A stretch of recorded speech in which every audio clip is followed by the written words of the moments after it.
All right, well, when it's at your pleasure, Lindsay, when you want to open it. Sure, I can start the meeting. Good morning, everyone, and welcome to the September 12th Hanford Advisory Board TIC Committee meeting. My name is Lindsay Summers. I'm the DDFO for the Hanford site.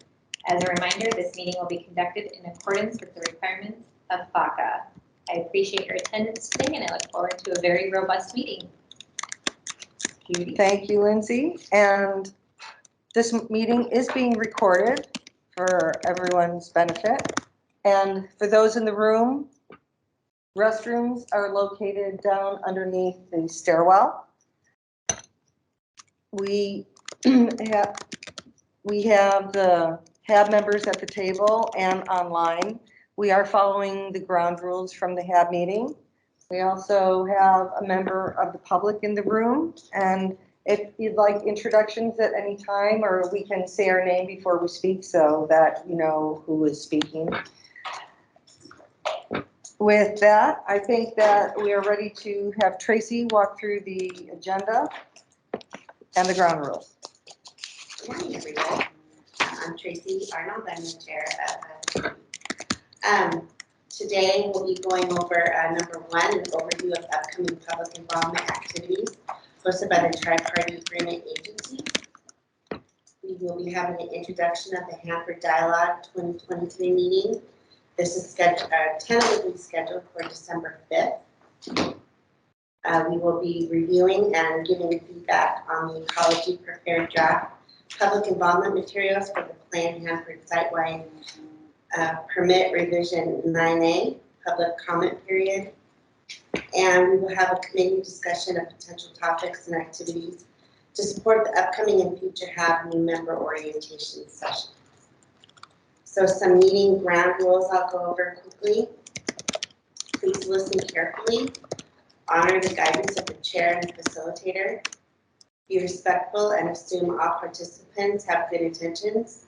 Minimize sidebar conversations in the room and in chat. And please mute yourself online or leave the room if you must answer all. So that's what I have for that. I will turn it back over to Judy for announcements. All right. Does anybody have any announcements that come to bear on the work of either the Public Involvement Committee or the HAB in general? Anyone online will check the chat or open your mic. Seeing none, I think, Dana, we're up to you for the first. Really fast, I'm hearing that people are having a hard time hearing online. Can folks online hear? I don't know if you want to look at the chat feature. I haven't seen that. They're picking up the typing. Okay. Oh, okay, great. So sound is good. Yes, I also get busted for typing on the keyboard, so if you could mute your speaker when not speaking, that'd be great. But you're up, so. Good. Would you mind pulling up the Hanford.gov public involvement opportunities webpage, please? Okay. And while she's doing that, I have turned on noise reduction, so hopefully that will reduce the typing noise. Lazy bird. While that's coming up, I'd like to introduce myself. My name is Dana Calloway. I'm with Hanford Mission Integration Solutions, and I've worked with HAB, really probably from the inception as a reporter, and then joined MSA, which has now evolved into HMIS back in 2016. And I really enjoy and appreciate public involvement and HAB, and of course PIC falls in nicely with all of that, so I'm very glad to be here with all of you. As we take a look, if you have the opportunity to go to Hanford.gov, you'll notice we have a lovely new website. And the website has been worked on by DOE and funded. HMIS worked very hard on that. And if we have time, Lindsay, later on in the meeting, if you'd like, Patrick Conrad's available to talk to you a little bit about the website updates if that's helpful. I know we have other things to move through first. But sounds good. they are available. So you'll see here, it has a different look, but you can still find all the things that you want to if you can find the search bar, you can type in Public Opportunities webpage. Search, so. Yeah, right there at the top, perfect.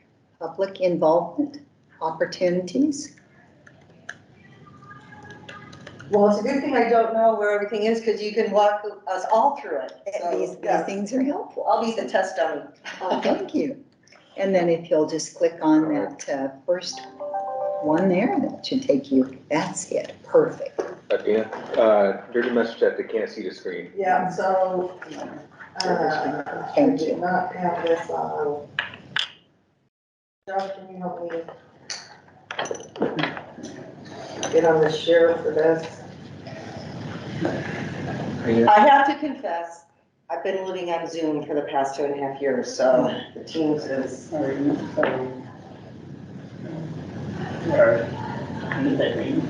Yeah, You dropped out. okay. You know, let me see if I can get on and I can share from my computer if that's possible. I can try that way. Helpful.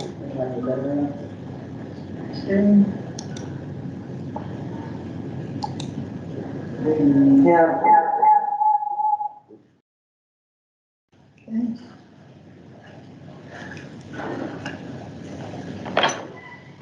Oh, there it is. I was going to say, so I'm ready to share too, if that would help you. Right. So if we look down here at the Public Involvement Opportunities webpage, I have to scroll down a little bit, and then open that first link that says Washington State Department of Ecology.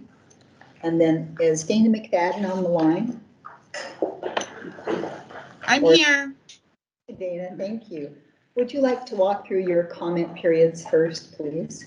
Oh, And I think to scroll down a little bit.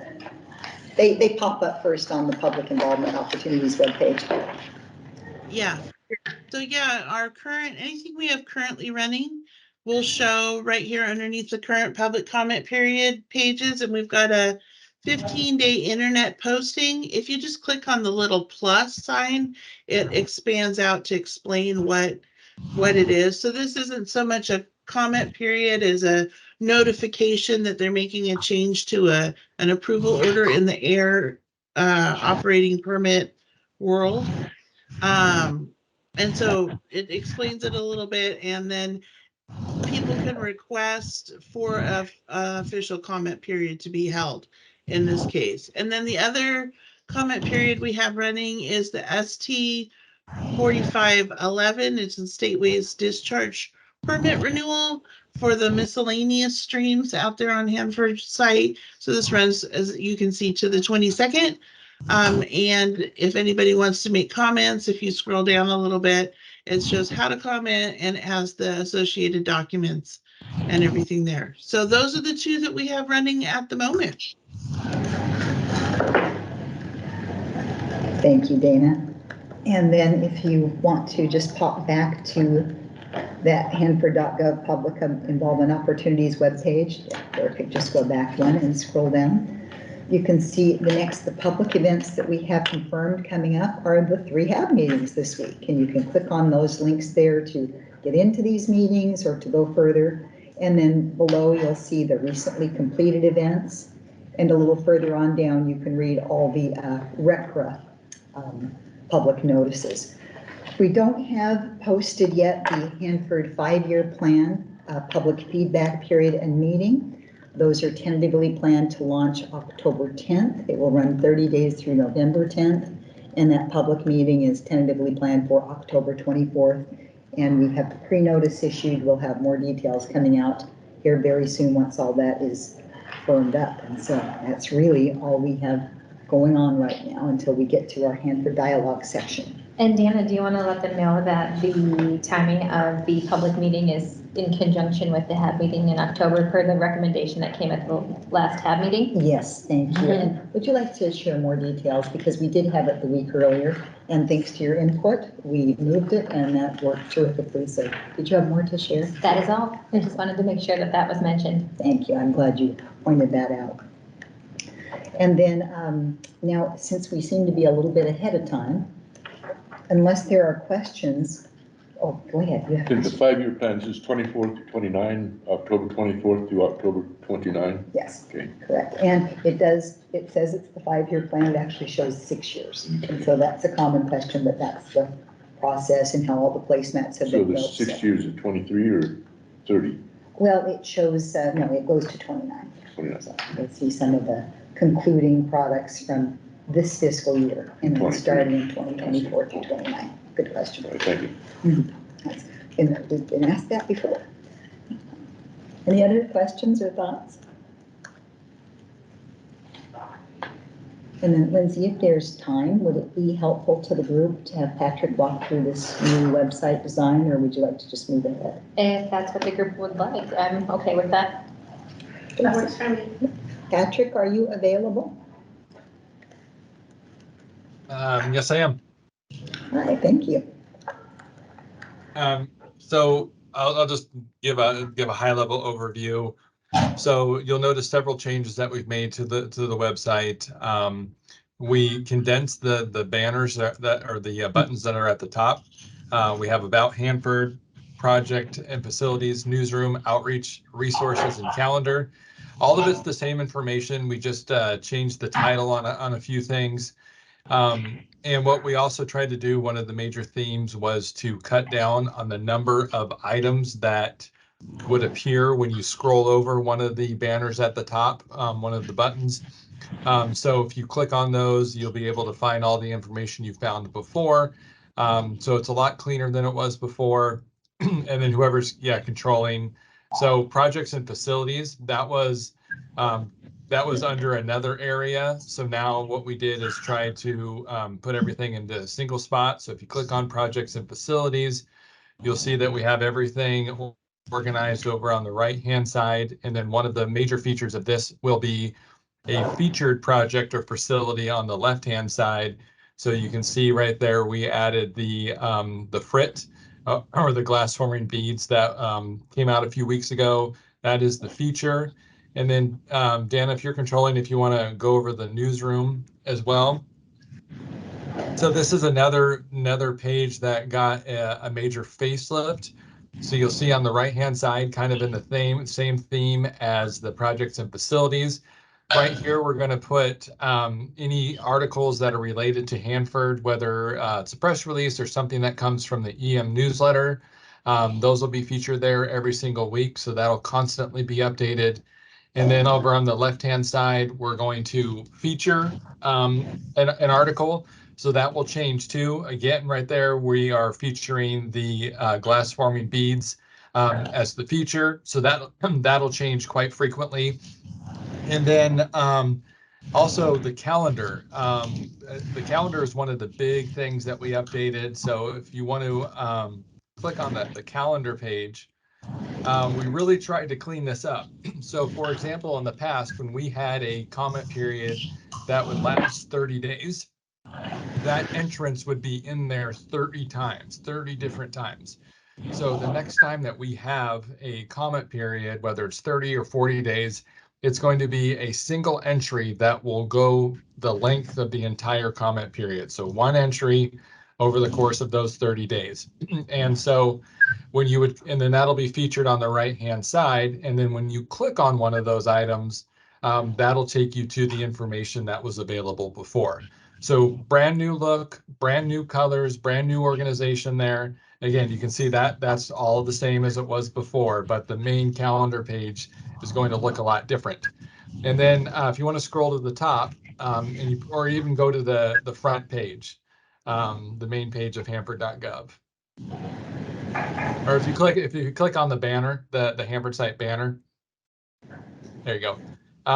So again, right here, when you jump on the page, you can see it's a whole new look.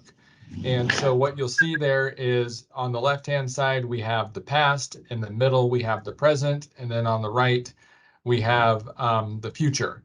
And so the left-hand side will take you through the Manhattan Project and before the reactors. The middle area will take you to current happenings on the site, current projects that are going on, current milestones. And then on the right-hand side, envision the future, that is going to be the 5-year plan. So every time we update the 5-year plan, we'll update that section too. So that'll reflect the 5-year plan.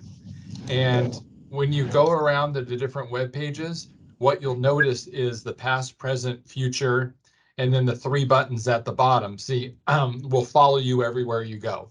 So as I'm pointing to my computer screen, which you can't see, understand the past, discover the present, and envision the future. Those will be on every single website that you visit. And then, Dana, if you scroll down to the bottom of this page, or whoever's controlling, if you scroll all the way down. It's Judy. Oh, hey, Judy. Yeah, if you can scroll to the bottom, Judy. There are 3 buttons there. Thank you. Perfect. In the media, take a virtual tour, and on the calendar, all 3 of those buttons will follow you wherever you go as well. And I'm happy to take any questions if anybody has any, but that's a high-level overview of the changes that we've made. And I know I mentioned this at the last full board HAB meeting last month, but no websites were taken away. All the information is there. It may be in a different spot than it was before, but that was done for organizational purposes and to reduce redundancy. But again, nothing was taken away. Everything is there, and you'll be able to find all the information that you previously found. And then Lindsay and I have talked, related to HAB specifically. Lindsay and I have had conversations for when the committee group's name are renamed at the beginning of October. We're going to archive all of the previous meeting information, but that will be available on the HAB webpage and will not go away. So you'll be able to go and find previous years' discussions, presentations, and recordings as well. And I'm available if anyone has any questions.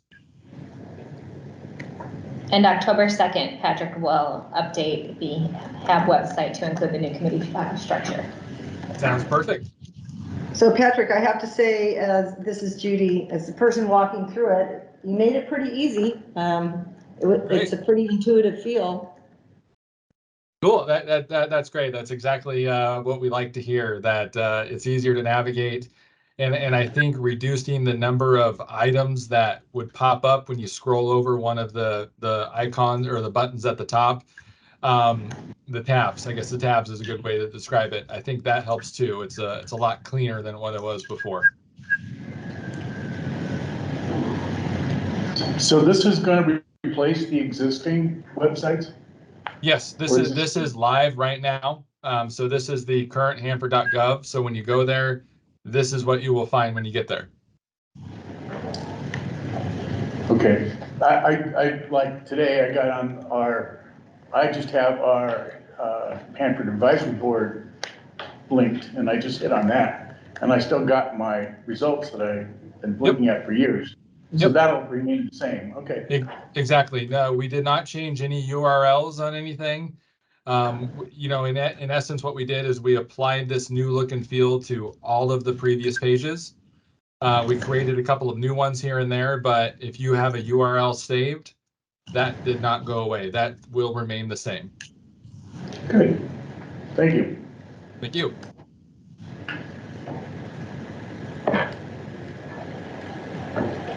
All right, wonderful. Patrick, thank you very much. Judy, thank you. I know I kind of put you on the spot there. But so that's thanks good. I mean, thanks for navigating.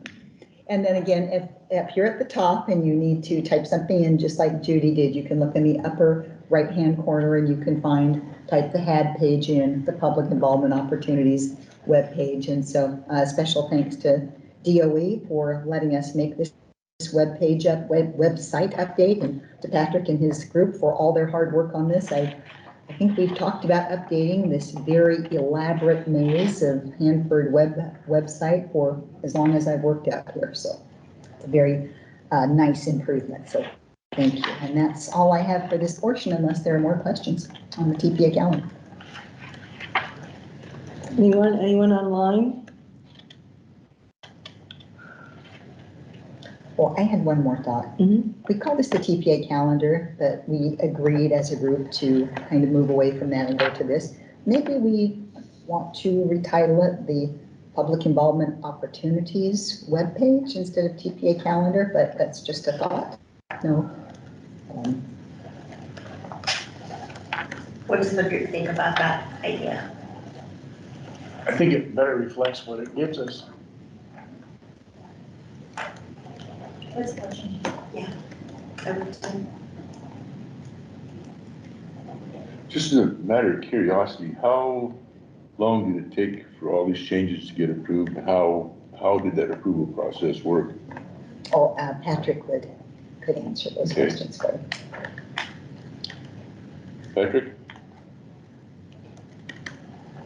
Sorry, can you repeat the Patrick? question? Yes, how many steps, how did this process, did you just decide to do it and do it, or did it go through a series of steps within DOE to get this approved and done? And how long did that take, and can you give some sort of idea what the steps were? So this was kind of, this started, I'd say late last year. We started talking with, Carrie Meyer and her team about updating the website. And so we put pen to paper, came up with a couple of concepts, and then we passed it on to one of our graphic designers who created a mock-up very much of what it looks like here on your screen. And then myself and a few other folks presented that idea to Brian Vance and Brian Stickney, and got their approvals before we moved forward. And then, once we got that process approved, we went and started building this. And yeah, as you can imagine, there's a lot of steps involved with creating a website, because essentially it's a new I wouldn't say new skin, but it's a whole look and feel. So we just worked with our IT folks over a couple of months, and kind of tweak things back and forth, and finally got to a position where we were ready to move forward, and we got this updated last Thursday rather. So you had a lot of local autonomy. Yep. Good, thank you. And there's a couple questions online. So Patrick, is there the PDF of the comment period still available online? It was separate from the main calendar. I wasn't a part of that, but Lindsay or Dana, do you know where those would be? Yes, I can answer that. We had the old TPA calendar that we had around for a long time, and within recent months, I think it was one of your first PIC meetings. It was the very first PIC meeting for me, so it was in May. Thank you. So she remembers. I do remember. No surprise. We've talked for a long time about that.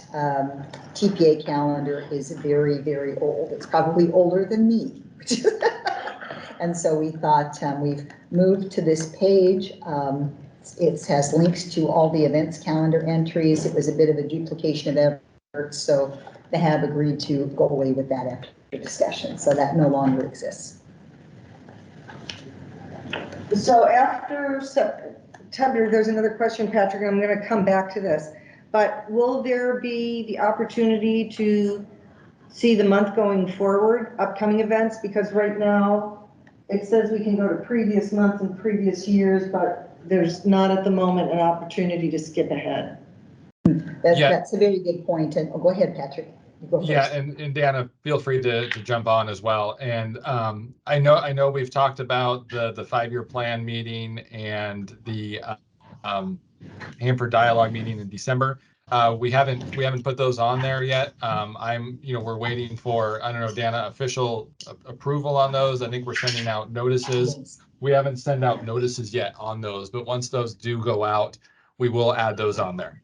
But the reason you can't essentially is because there's nothing scheduled yet. But once there are meetings scheduled, you'll be able to skip ahead to the next months.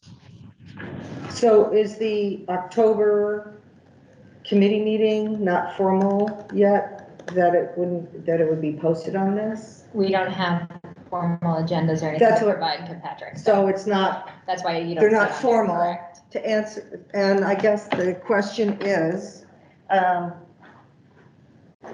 as someone who's new to this, do you have future calendars, in some websites, I would be able to scroll forward to in October, November, December and not see anything yet. But you're saying you don't even put the month up until something formally comes in? Okay. I would say we're in kind of a unique period where we don't have anything formally scheduled. In the past, Yeah. we've always had stuff in the future, but once I get information from whether it's Dana or Lindsay or Marianne, once all that information is approved, then yeah, absolutely, I can get that put on the schedule and you'll be able to go forward. But I guess, I don't know what I don't know. So if there's information available, it's approved and you're ready to go public with it, I will get it on the website. And so Liz, when you're saying the cross-reference, the public involvement opportunities on the calendar page, and so Mia's asking, and I think this maybe goes to Lindsay, the HAB meeting should be on the schedule now for the rest of the year, but those are tentative, correct? Like We the don't 4th and the 5th? I mean, I wouldn't say tentative, but we don't have like formal agendas. We don't have those times. And so it would be essentially like a duplication of efforts if we went in and they put in like placeholders and then would have to go back in and update since we don't have those times solidified. I don't have meeting locations nailed down. So just asking, is it possible to just put a block holder that says 8 to 5, HAB meeting? Well, I wouldn't put a time on there. If Just we put don't- a date. I wouldn't put a time on there if we don't have that solidified. I don't think Right. it's appropriate to bring something to the public and then change it on them. Now, could we put a placeholder on there? That would be a question for Patrick. I don't know the answer to that. The calendar already exists in Yeah, PDF, yeah. and those are marked as all-day events. It's very easy to put an all-day event in. And regarding the duplication of effort, I mean, who are you serving? Who is the customer for this effort that would be duplicated? Okay. And that's the public. Right. So those, you can block those out as, So can Patrick all day answer? long and or TBD, but at Yeah. least the date. So let's let Patrick answer if he can put a placeholder on the calendar for those days. Patrick, is that something that you could do? Yes, Or what we have absolutely. right If I Okay. have, enough information to do it, but another thing to keep in mind is you put a placeholder on there, somebody goes and checks it out and it says to be determined. There is no guarantee that that person is going to go back and look at that event again. So just keep that in mind is when you put something up there, you want to provide as many specifics as you can, because again, there's no guarantee they'll go back and look at it. Why don't we just take an alternative approach and just say, put a note there, future calendars, and then a hot link over to our regular calendar that we have for a committee. It's always updated there. You don't have to go in and do any extra updating on it. If you just got a link to our regular calendar, let's do it. I think that's, so maybe Liz Matson is saying, on the page that is showing on the screen right now, a link that goes to the public involvement opportunities page. So the way this page is built is it would have to be on a date for it to do that. So we can't just put free, we can't put free text. So we would have to tie it to a date. Well, I think what we're trying to do is tie the calendar to the calendar. Sure. Tie your monthly thing to what we've got going on the formal HAB calendar. So Patrick, this is Judy. Where you see September 2023 and you see previous year, maybe on the right-hand side above September, if you could put a hyperlink that says public opportunities, which public involvement opportunities, and just provide a hot link that then takes people back to the HAB page. To the Yeah, public but involvement. again, I can see if it's possible, but again, the way the page is built, it doesn't allow for that. Oh.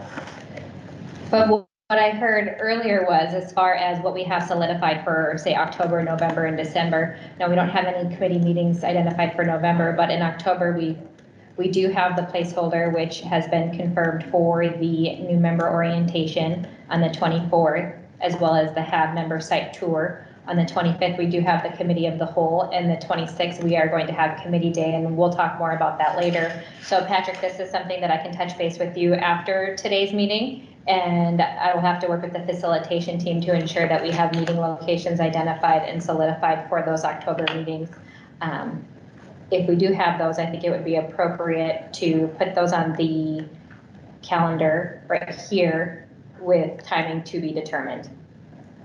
Yes, yeah, definitely, Lindsay. I agree with that approach. And, you know, I come from the, you know, from a news background. So the more information, the more time you can give someone to attend something, the better. So I'm all for that, Lindsay. And I think that's a great idea. And as Dana can attest to, that's one thing that I've worked with her many times on.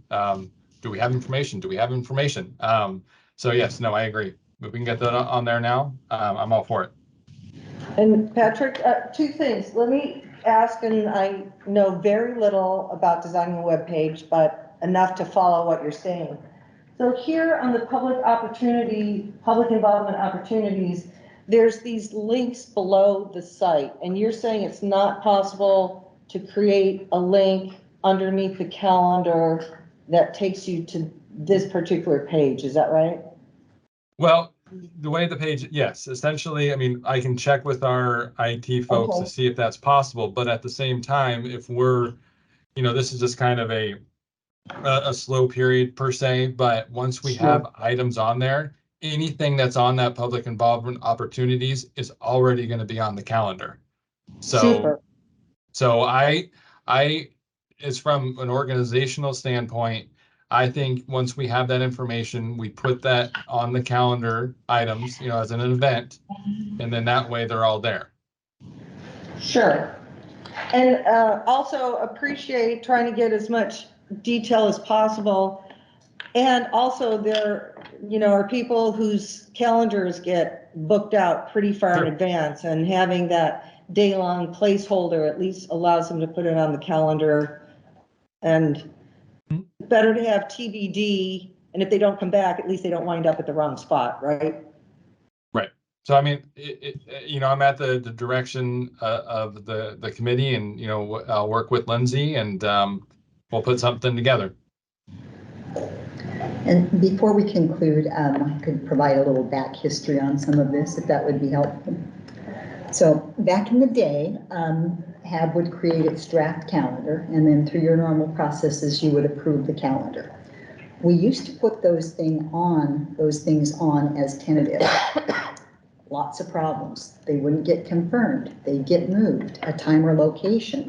People would say, I looked at this and it was at the Richland Library and it got moved to WSU, and there was a big flap about it. So we reviewed all of this and determined that we were going to put the approved calendar for the entire year on the HAB webpage. So all the HAB members could mark their individual calendars the way they like them marked, because the way Susan likes her calendar marked might be Greek to me. And so that's the idea. Once you get your calendar approved each year, you can get on your own devices and mark it out just the way you want to, which is always a good thing to remind people in full HAB meetings. The problem we were into when we put these things on the public calendar as tentative was they would move and change, as you well know they do. That some of this is beyond our control. It can be something popping up at headquarters, a big meeting popping up, that kind of thing. And then we were having people come back fighting mad, not just a little bit mad, but fighting mad that we hadn't gone with the time, date, place, location meeting that was tentatively marked on the events calendar. So we moved away from that because we were getting no benefit and all negativity because we put tentative things out, they were incomplete or they changed. And so I would recommend again, and DOE decides it's great with me, but we've had nothing but problems with that. We've also spoken to the other boards. The other boards do not do that, or at least they haven't. At your upcoming EMSSAB meeting, you could ask again, are they marking out their calendars at their sites for the full year, or was that too problematic? different ways, to look at that. So I'm not putting a strong opinion out here, but we've done it this way before. It didn't work, so. And it does sound like the further out, the more problematic it gets. Great, well, thank you. Well, I think the other thing is that there needs to be a single source. If we can change our board meetings, okay, and then that should be reflected on this site, but almost immediately. Oh, we Now, do. if they're tied into our calendar where we document what we're doing, then it should be. But that means somebody's got to always check our calendar and make sure we haven't changed it with something. And that's what the staff is doing. Yeah, on our behalf. I mean, what we work off of, Rob, is essentially like an Excel calendar. And so this isn't tied into what they have on the web. And so when things are updated or confirmed, that's when we give the green light either to Dana or to Patrick to make those changes on hanford.gov. And so that what Dana's saying is previously when they put things tentatively and then changed it, that's when folks would get upset. And so I think that's why you're not seeing things in October, because we don't have those specific locations and times locked down. Unfortunately, I wish I could clone myself, but I can't. And so, we work through meeting by meeting. I understand that. I was just pointing out that when you have two different people responsible for a calendar that's got to match, somehow they got to get together. And with the computer, you could direct tie this one into ours. And then you wouldn't have to worry about two different calendars. No, I'm wondering if we could add the link to the HAB webpage here. Yes, that's what I first said. So Yeah. That calendar, even though it's not finalized for the whole year, but it is approved by the board, is just on this page. That might be our best opportunity, our best. On the public involvement opportunities. Sure, we could add that. You see where we have the list of things, Yeah, public work comment, plan public or, events. We could add that on there. Proposed calendars. Yes, yes. I like that a little better. We had nothing but problems with meetings out there in the future months. Right. And I looked at a variety of other websites, both at the headquarters level, at the other site-wide boards, even local government. I don't know about Pasco, but I don't think if they're tentatively planning a public meeting, they put it out there. I think it doesn't go out to the public and on the calendars unless it's firmed up and they have all the details. Right. But we, as our board, we have to have that because we're planning for a year in advance. Okay. And we're looking at presentations and people's times. And, I know you're, that sort of organization. So we just have to do that. I think maybe part of the confusion too is that this webpage and this calendar is not the HAB calendar. That's a good point. It's a general public calendar. We are just one tiny piece of a lot of other communication that's happening on this page. So if they could just put a link to our calendar for all HAB activities. I think the other thing that I don't really see in the fine print, but we don't actually go out and tell people. We provide time for public comment in every one of our meetings. But we don't advertise it as saying, everybody has a right to say something. Actually, or do we have that? Actually, we did the monthly public media, and we've done it since 2016, where if there's anything I put in that copy that goes out, and now we're doing it as a monthly public notice, I publicize, we collectively, I publicize the time that the public can comment very specifically. And that goes on our social media too. And the Federal Register goes out before a board meeting, as required by law, to notify the public. And it has the exact time, so people don't have to sit through 3 hours of talk to get to the point where they can speak. Had I known, I'd sit my mouth down. No, these are all the things to talk through. I forgot about the thing you just pointed out because I don't work on it every month. So, Lindsay does. If we don't talk it through, we forget things. We have a comment from the public. How would you like to handle that? So it's stress, Rob.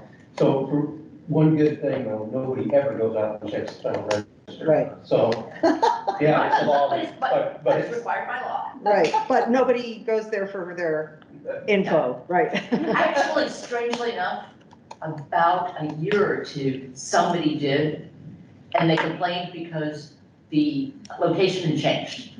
And they hadn't seen the updated Federal Register minutes. Bingo. And those calls are not pleasant. And that's what you get with going out with tentative meetings. I just want to check, Tom, left, okay. Any update on timing of the TBI Phase 2 permit coming out for public, okay. Is there any update on timing of the TBI Phase 2 permit coming out for public comment? Dana McFadden could give us the latest on that, with apology. The latest is it is now, and this is like 15, as of 15 minutes ago, it looks like it's now pushed out to the end of November. It's still tentative, but we're looking at the end of November for the test bed initiative comment period. Okay, thank you for that. And with that, does it wrap up our calendar? Before we move away, a lot of attention on the calendar. And Patrick, I can only imagine the amount of work that went in behind the scenes on this. It's and the thought to try and organize it and streamline it. So thank you very much for the efforts that have gone into it. You're welcome, and I'll pass that on. I'm only one piece of the wheel. There was a lot of teams involved, so I appreciate the work, the words, and the comments from everyone on the committee, and I will pass that on to the team. Yes, thank you. Great team effort. And with that, I think we're ready to move on to Hanford dialogue. Is that right? All right, Tracy. So go ahead. So the recap of the May PIC meeting discussion, are you going to kick that off? Sure, Michelle, did you put that on? Sure, I would love to. So in reviewing the recap of the May PIC meeting discussions, the items that jumped out to me as things we may want to follow up on, Dana has already given us an update on the public involvement opportunities page, and we were happy to see those adjustments. Another lengthy discussion was actually about the state of the site meeting and potential opportunity, and I believe that Lindsay was going to go back and get some additional conversation going on that for us as to whether that was something that we could resurrect. Additionally, there was a discussion about city-sponsored events, so the difference between state of the site being a major initiative versus a smaller update that could be hosted by individual cities around the region. The HAB Jeopardy opportunity is as a way to incorporate knowledge for new members about the HAB, and we did have a group suggested to work on the game, an informal event to follow HAB member orientation and other meetings, and then also further discussion for a next regional meeting. There was also a discussion about my note here. Related to the state of the site and some previously issued advice. And again, that's going to go back to our Hanford Regional Dialogues meeting, which we're going to talk about in a minute. We'll also be talking about Rev 9, which is a big discussion at the last meeting, and the potential for baseball cards or other information to really focus individuals' attention to specific areas of change rather than the hundreds and hundreds of pages of information that'll be part of the Rev. And then the last major area of discussion was outreach and recruitment for board membership, and what were the opportunities to engage with that, and does the committee have some specific involvement or just update in how that communication is happening. Then in the afternoon, there was a collaboration and tour with the Emergency Operations Center, which I did not participate in. So I can't speak to that, but that was the recap of the May meeting and items that were outstanding for further discussion. Thanks, Michelle.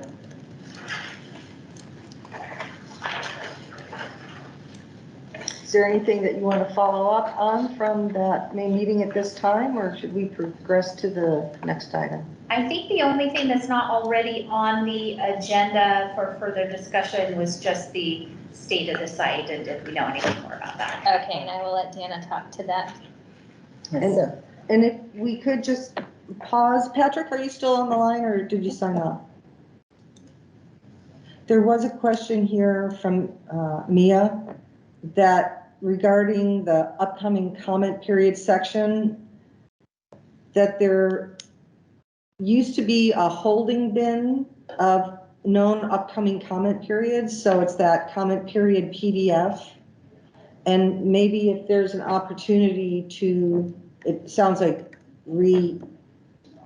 restore that public comment period PDF that used to be on the site. Mia, do you want to come online and explain exactly what it is? Yeah, can you hear me okay? We can, yep. Good. I'm gonna leave my camera off for bandwidth, but it's on, I believe what Dana was referring to is the TPA comment period calendar that was retired. And it was on the right-hand side of that document, and it showed comment periods that still didn't have a date, but were known to be like coming up. And in this case, like for example, TBI phase 2 would be on that, in that holding bin of like, expect this to be coming up soon. And so just curious if that could be added back onto the, like somewhere on the public involvement page. Well, as what we did discuss that in our last meeting when we went away with that, was we had a slew of comment periods getting ready to go into the 24/7 operations, and now there's not much coming forward. And so we also noticed on the holding bin, we had some things that some of them sat there for 2 or 3 years and they never came forth. And so we didn't feel that was doing anybody any good. So we could put these things out there. They tend to get pushed out, but I thought we collectively decided as a whole that we didn't want that anymore. So that was my recollection of it. So. Was that at a PIC meeting? Yes. The previous PIC meeting. Okay. Is that how you remember it, Lindsay? It is. All right, so again, so we don't have half a dozen in the queue to put there anymore. Things have changed, you know, we're moving into this the TBI 24/7. phase 2 is in the shorter term. And again, it sounds like it goes back to what's the appropriate point of putting information out. Yes, and that would be something if you look under public comment periods, right at the top, we have Washington State Department of Ecology, and you clicked on that once for us. Mm-hmm. And so if we can look there again, I don't want to overspeak for ecology or EPA. They're here and always speak very well for themselves. And so I don't think you have that listed there either, right. Dana, what's your thought on this and your recollection from the last meeting? I wasn't at the last meeting, so I don't have a recollection there. I know that we have the holding bin. I'm not sure what we're supposed to be seeing on the screen because it's just a search. It's just a search screen at the moment. But I agree with you that the holding bin did have a lot of stuff that just sat in there for years, or at least a long time. So I don't know how much information people got out of it. I can see its usefulness, but it's not useful if it just says the same thing all the time. So I can argue both sides of it. And so also in concluding to my point is ecology doesn't have a holding bin on their site. Right. We don't have a holding bin, and I thought we decided that wasn't working for us. So again, we can all adjust. Easily changed. Okay, thanks. All right. With that, are we ready to move to the introduction of the Hanford dialogue? I think we missed answering the question about the state of the site. Oh, thank you. That will be intertwined with the Hanford dialogue. Perfect, then. Yes. That's okay. So I'm not dismissing. All right, that's great. So like, just at the end of this last discussion point. Oh, Yeah, I'd like to ask two things. One is, what about, our comment period for the leak response plan? So I don't have an answer for you on that one. Does anybody, leak response plan should have been filed in August? Now, And DOE should have it by now, I mean, ecology should have it by now? And nobody knows anything, okay? The next one is the holistic, actually, the next one is really the site-wide permit 9. There's further discussion about that this afternoon. Okay, and then, like I said, the holistic negotiations. Nothing to briefings share somewhere. with that at this time. Dum, dum, dum. Okay. More to come. I appreciate your patience. Okay, Dana? so if you, I haven't given you much notice about the things to pull up. If you have time, could you pull up those 3 things that were sent out to pick for review, which would be this and the flyer for the folks to see as we go through? Which one do you want to start with? Let's start with the save the date public notice, please. And Dana, do you want to talk about the transition from state of the site to Hanford dialogue? Absolutely. Perfect. Yes, thank you, Nancy. So as you may recall, as many of you were here, there was some advice written back, I think in the 2016 timeframe, where people were eager to do more public involvement and wanted to resume state of the site meetings. They had concluded in the past, I believe, because it's the leadership felt like it was quite a bit of time and money. About 8 million people in Washington state. The turnout was under 100 people per meeting, even in the big cities. This was similar to what we experienced in Purex, and considering the time, money, and effort and the low turnout, thought these virtual alternative options were better. So with the PIC's help and with HAB's help, we created Hanford Lives. We've done about 3 Hanford Lives. We mentioned that our original one, we had participants from other countries, certainly something that's easily accessible from across the nation. And that was designed to be like a broadcast, something that anybody can participate on, like a remote virtual public meeting. And then we all perfected that basically during COVID. There was another design that came out of this input, and that was to create in-person conversation opportunities that were not hybrid or virtual public meetings, where people could just get together the old-fashioned way and have some talks. And questions answered, ask their questions, get some good, the latest and greatest information. And so we created, based on the PIC advice, and if you want to go back and rummage through the webpage, the HAB webpage, you can find a very specific detail that PIC provided to us for creating the Hanford dialogue. And so this has been a nice collaboration between the agencies and the PIC members, and I thank everyone who's worked on those things. I sometimes even go back and review those files. So this particular meeting started based on that advice. In 2018, we held the first one in Hood River. In 2019, we did one in Tri-Cities, very similar, and I think everyone was happy with them. We thought it was a good vehicle. And then COVID happened. And so now that we're back where people are comfortable coming to meetings again, we wanted to dust it off. At first, we had aligned this with your full board meeting in November. And then, of course, that shifted out and everyone was involved with that to aligning with your December 5th and 6th meeting. So this event will be coming up at the Kennewick Red Lion, the evening of December 5th. So everyone can come and participate.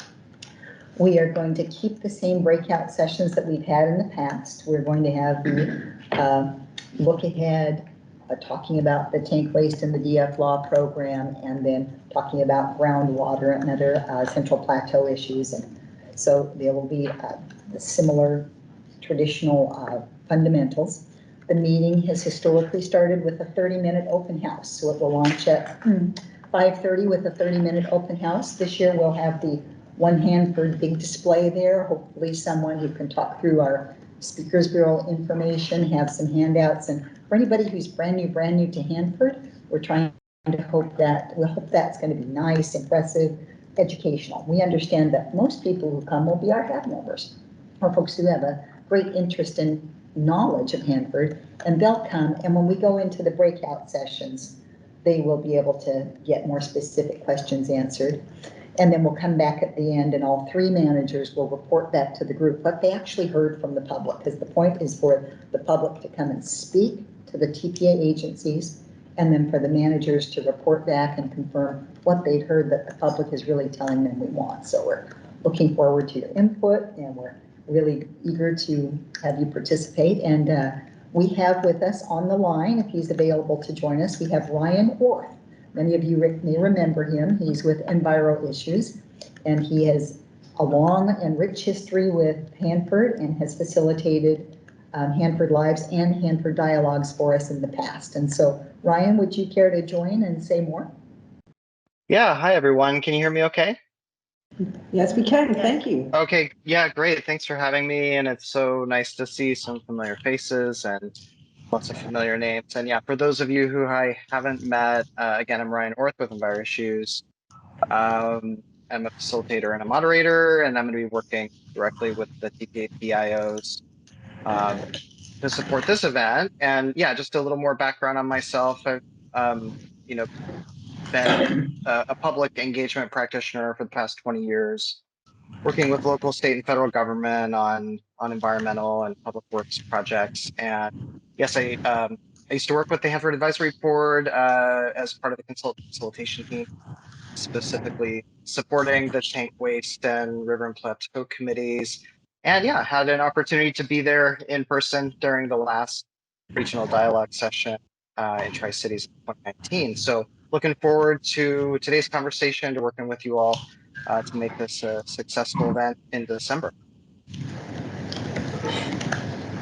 All right, thank you, Ryan. And I believe that we were asking PIC if they could help us with the pre-notice, the public notice, and then the flyer. And then, of course, we would ask that you would take these materials out to the people that you represent and see if we can draw in members from all of your organizations to come and participate. So, and I think that if that's the president, well, do we want to go through it? Because then Dana McFadden provides the agency perspective. So do we want to go through the documents first, hear from Dana? So Lindsay, if you want to help put sideboards on it. So for the agenda. No, I see that. So whatever works best. I mean, if Dana wants to weigh in and then give Roberto the opportunity to weigh in as well, we can do that and then go to committee. Does that work for the group? Thank you. Well, I'll jump in real quick. Not sure about Dana. Hi everyone, Roberto Armijo from EPA. Yeah, regarding the upcoming or the documents that you see in front of you and that have been shared with you, we have been working, and by we I mean EPA, Ecology, DOE, and the contractors. Sorry about that. Have been working together, trying to draft these materials and make it accessible and accommodating for the public. Keep in mind, these are draft materials, so we do appreciate your input on this. And yeah, that's all I have for right now. All right, thanks. Dana McFadden, would you like to share your perspective? I would just like to echo everything that Roberto said. We've been working on these. We're very excited to have another Hanford dialogue and hear from the public to see, the things that they're concerned about and what's on their mind. All right, thank you.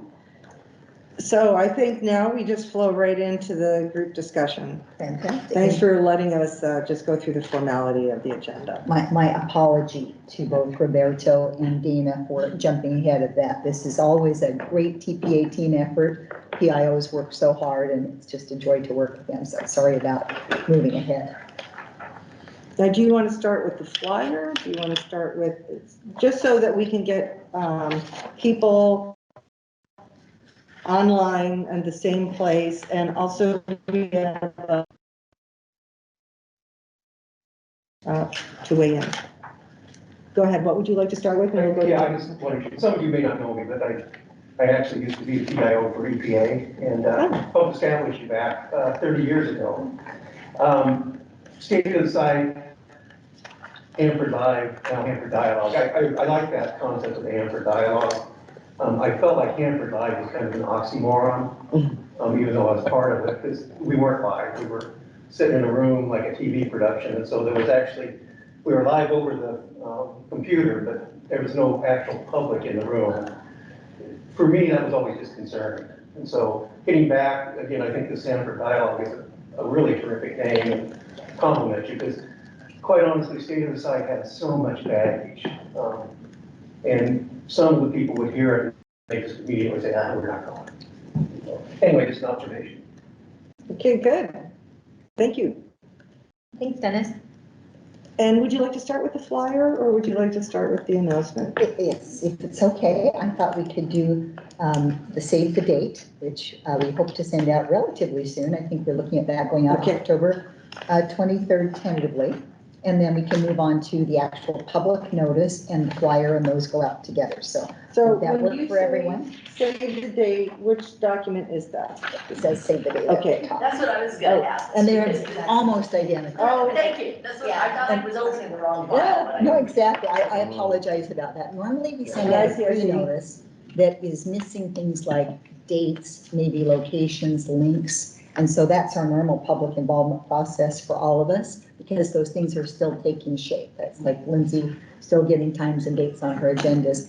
And then the public notice actually has all the details. It gets on the events calendar like we were talking about earlier. On this one, thanks to all the hard work of the PIOs, we have all the data pretty much. And so it can be very close. So the pre-notice is has a few more facts in it than they normally do. But it's kind of like, but at a glance, when you open the files, if you've got both files, it's like, you think you'd have to do a word by word comparison to notice the difference. You think you open up the wrong file, it was attached. Well, and also, if the group thinks that's an issue, we're trying to, repetition is the key to learning. We're trying to set that in their mind that this is the meeting, it's coming up, and this is the time and place. But if you'd like to change them up so they don't look like they're so redundant, that's a very good bit of feedback, so. Yeah. My question would be twofold. I mean, one is that looking at the save the date versus the email. My first question is about timing. When do those release? How far apart do those release? Just generally speaking, when you're doing a save the date versus the email communication. I'm going to pull up what we've tentatively drafted. I didn't know if there was just a standard for that one goes out, 3 weeks ahead, one goes out 2 weeks ahead, or a month, or 6 weeks, or what have you. So, and the other piece of feedback would just be for the save the date, it should just very in big bold letters somewhere on the top say save the date. Right, yeah. And that might provide some of that differentiation. Yeah. We can put that right above Hanford Dialogue. That is a great idea. Okay, I've got that noted here. And then as the PIOs meet and we talk through these things and run through a variety of scenarios, the promotions, we did discuss a tentative schedule, and so the PIOs can still change this, but what we have agreed is to send out go ahead. Excuse my ignorance, but a PIO is? Oh, a public involvement officer. Okay, thank you. So Jen Colborn and Lindsay are part of that team, Roberto and Jeff Schramm, Ryan Miller and Dana McFadden, and so they're the representatives from all 3 TPA agencies who work on public involvement. So. Okay, thank you. Should have explained that. So let's see, so our schedule is to send out our save the date flyer October 23rd. We'd send out our public notice and flyer November 6th, which would be. I'm sorry, I was tracking chat. Could you restate that? Oh, sure, yes. So our tentative schedule that the 3 agencies have agreed to is to send the save the date on October 23rd. We were hoping to send the public notice in the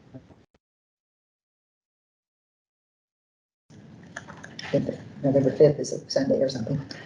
to not line up perfectly. And then we wanted to send a meeting reminder the week after Thanksgiving, thinking if we send it the week of Thanksgiving, it would get lost in the flurry. So we were looking at November 27th for a reminder. And then maybe 1 or 2 more reminders the week of the meeting, December 4th and or December 5th. Let me just repeat, so part of this broke up at the end. So Mia, what part did you not get? I heard October 23rd and then something that I couldn't hear and then November. Okay, so public notice, November 6th. A reminder after Thanksgiving on November 27th, and then 1 or 2 reminders the week of the meeting. And we've got a couple different comments. So what I'm going to do is, Tom is on the line, Cecilia. Hi, Tom. And then there's also some comments from Mia and Liz, but we'll start with Tom. So I think the save the date has some good information. It would be important to coordinate that with the new website calendar to make sure that I'm sure you're going to do that. But the details about the breakout sessions, you got an extremely detailed DF law breakout, and then you're just saying current cleanup work and a look ahead. So if you could be a little more specific in those other 2 breakouts, it might draw in some folks who have interest in specific areas. She's writing. TBI would be 1. And Mia suggested 324 building. Still writing, so lots of ideas here. 324 building in the TBI as possible breakouts for information at the Hanford dialogue session. This is good feedback. Frequently on these notices, we try to go light on the copy because the minute that we see copy with a lot of words, people can just hit click. So our strategy is to get somebody to actually read it when we go light on the words. But I agree with all these comments, and those are minor adds that won't add a paragraph, or 5 pages. So. And the words that will hook. Yes. Right? Yeah, we hope so. They hook me. But 324 building is less words than current cleanup work. I'm not opposed, Tom. I have got it written down here, and then we're going to meet after this meeting. All the PIOs, we start working on incorporating the comments when we're done here. And going back to an earlier question, Robert, the leak response plan timing, Tom responded that he thought it was incorporated into revised 9. Does that Rev 9 in the public comment period. For the response leak? Oh, really? The same? Yeah, I believe it. Now that Tom says that, it's ringing a bell. We Yeah. had a lot of discussion on that at the CWC meeting. Yeah, at the last week's meeting. So So the public comments, will be incorporated into the Rev 9A permit public comment period. So next year. Right, so we really need some discussions, and presentations. I'll see what I can do. Yeah, I think that was also on the shopping list from the leadership workshop. Yes. All right. One of the things, I'll just interject from the standpoint if you're going to talk to people about giving presentations, is the last at the last board meeting, we had a gentleman get up and says, "You guys are all full of hooey, bury everything out there and leave. You're just wasting money." It was very impactful. I mean, he, had some words. We know it's ridiculous. We can't just walk away. But we need to make sure the public knows they're getting a bang for their buck. Okay, and the only way you can do that is basically be totally upfront and honest with them on what we're doing and the accomplishments that we've got, and their money's working for them. And that's the kind of presentations. And I think that also speaks to like the Hanford dialogue and the items that you're raising right now. We miss that opportunity a lot to make sure people know we're getting value and for the money being spent. On that same front, there's a way to tell how much a project cost. This is what we did, and this is how much it costs. I think that closes the loop and solidifies it in folks' mind. something was done and it cost this much, and now something else needs to be done. It's sort of like this, it's gonna cost. Right. I'm Remember gonna, that I'm gonna table we loop us got? back to the Hanford dialogue for just, we can continue this thread, but I'd like to go a little bit closer to the conversation at hand. Judy, can I add something? Please do, Sue. Okay, so Liz brought it up, our resident historian, or one of them, especially for the PIC, Liz Matson. She brought up that the board in July of 2018 provided a format guidelines proposal for the Hanford Regional Dialogue. It's a 3-page document that the board, 4-page, 5 pages, that evidently the board members and the PIC put together. I'm not going to say it's formal advice. I'm sure Liz can pipe in exactly how it was developed, but evidently there was some effort by the PIC at that time to provide some recommendations. Yes, and maybe Liz didn't hear me, but I talked about that at the top, about the HAB advice with the state of the site, and that HAB had helped us with devising things. And if we rummaged through our old files, you would find what PIC had done for us. It was 3 or 4 pages. And so that's actually how we designed this meeting, was from that PIC advice, right down to almost the breakout sessions with the corners with the floor plan. So for people in the room, I think that Liz provided that as reference, you know, following up, say, here's the actual, and we'll have it in the meeting notes if anybody wants to go and check on that. Great, yeah, it's already on the external web page under PIC, and so if it's something that we can drop in the chat and have handy for people to review, that's great. And thanks for that, because we wouldn't have this meeting format had PIC not done that for us. It wouldn't look this way. And then also going back, because you touched on this and saying in 2018 it had happened in Oregon, right? Yes, we had one in Hood River. And there's a question from Mia. Are you thinking of taking it outside the Tri-Cities in the future? You know, what are your thoughts at this time about where those Hanford dialogue sessions might happen? I think that's always up for discussion. I've had no discussion. Dana and Roberto might have further thoughts, but I think that's always on the table. Yeah, one time, I think the state of the site was a road trip. Yeah. And a very effective road trip. Dana, I have a agenda or flow of the meeting question about the Hanford dialogue. Yes. When I look at the flyer and not having participated in the past, and I see a 3-hour window for a meeting with a 30-minute open house, and then breakout group discussion topics to include, my natural question is, I'm thinking that I want to see an agenda so that I know, are those breakouts happening concurrently and I have to choose one? Are they each a 30-minute discussion and that's what's taking up that 3 hours? Do I need to plan to be there for that entire time? Or would I be able to just show up if all I cared about was 324, for example, and that breakout discussion was going to be from 8 to 8:30? Like, just what's the flow of that time? And that might be helpful for people in trying to decide how they're going to spend their time, or if they want to dedicate that amount of time. That's a very good point. You look at a big block of time at a public meeting, you might want to run screaming, and maybe somebody who has an interest might not come, and we want them to come. So maybe sending the agenda out. I see Ryan Miller, who is Ryan Orr, who is our expert here. He'll be facilitating the meeting and has a big, he has the knowledge about this at a level most of us don't. So Ryan, what would you contribute there?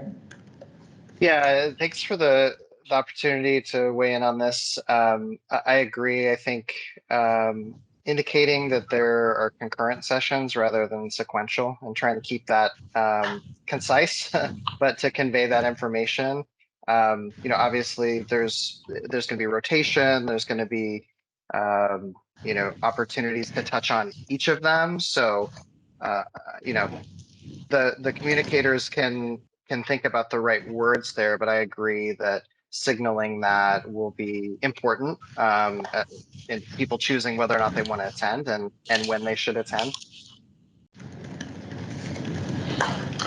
At one time, we had on our open houses here at the Hanford house. And one of the things we had multiple, like 5 or 6 easels set up in the corners, and each one was manned by an expert from the site. And people had 15 minutes to listen and then move to the next one if they wanted to go to the next one, if they wanted to skip one and go to another. I think it started out with everybody having a 1-2-1-2 type number, but that seemed to be pretty effective, and in 15-minute bullets where you can go back and get this one first and then get the second presentation of the next of another subject matter, something like that sort. And that worked pretty well. 15 minutes, the buzzer went off, people got up, started talking, conversation. We started again, and it was over. And it was a good meeting. But I just don't know how we're going to talk. If the principals of the Hanford site, the 3 principals, are going to get up afterwards and tell us what they learned from everybody, then there's got to be some interaction with all of them potentially, so they can hear it from nearly everybody. So if each one were on the receiving end of everybody at some point in a circle of 15-minute envelopes, they would hear questions, I would imagine, from the bulk of the people. Would it be helpful if I pulled up the agenda from 2019, and then maybe Ryan could speak up to explain this a little more? Yeah, Ryan, are you thinking of following like what you built off of in 2019? I have that handy. Yeah, thanks. If you wouldn't mind picking that up, putting on the screen. Yes, that's what we've discussed, is more or less replicating the 2019 approach and agenda with some small modifications. And as this is coming up, I can just speak to, in 2019, with the 3 breakout groups, there was set presentation. And I'm trying to remember the duration, but you can see that we had 25-minute sessions, so there was maybe 15 minutes of presentation. Obviously a lot of content to cover. Starting from kind of a 101 level into more detail. One of the suggestions that has come across in some early conversations here is that that the presenters representing these different topics really gauge the sort of awareness level and sort of information needs of the group that they're sitting with before jumping into an established presentation, so that that limited time in each of the breakout sessions can be maximized. If it's not needed to go over information, if it's a high information audience, which is what we've experienced in the past, we may not need to go into as much background and can reserve that time for more interactivity and dialogue, per the objective of the event.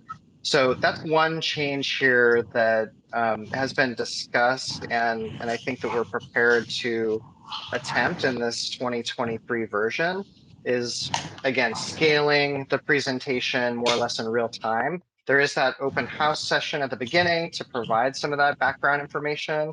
And if there's opportunities for folks who are lower information, new to the site, et cetera, to get informed before coming in, great. If not, that presentation can scale to be inclusive. But if it is like we've experienced in the past, and primarily folks with good background, let's get right into the dialogue. So that's what I would share about this. Of course, you can see that there's short breaks in the transitions. People may choose to stay in the same session to get another round in, or they may choose to float around. And then the managers from each of the TPA agencies were floating, if you will. So they weren't static at 1, 2, or 3, but were moving around periodically catching pieces of conversation, listening, at times engaging in the discussion, but primarily listening.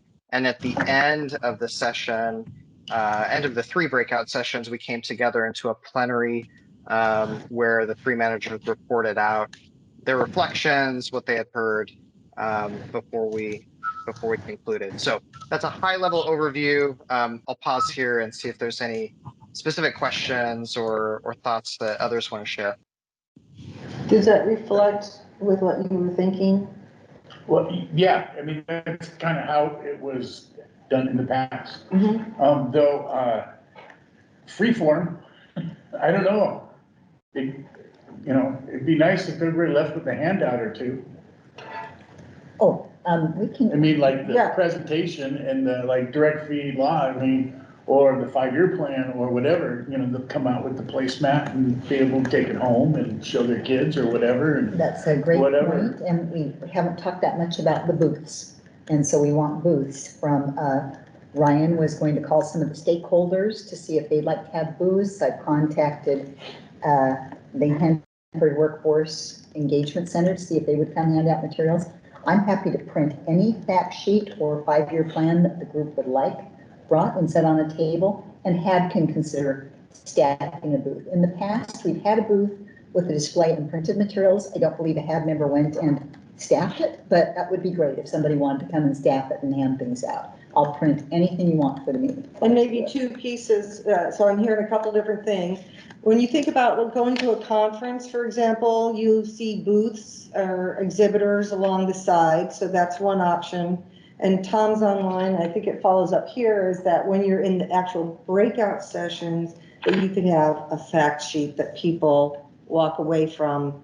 It goes to the fact that people learn in different ways, right? Hearing, doing, seeing, and all of that together reinforces the message. And Tom was talking about freeform with fact sheets. Speaking of that, just a quick question. How does this December 5th date align with our acceptance of applicants to serve on the HAB board? Is this before that deadline? Would that be an opportunity to outreach to people who came to this meeting as interested in serving on the HAB? So recruitment will conclude prior to this. Correct.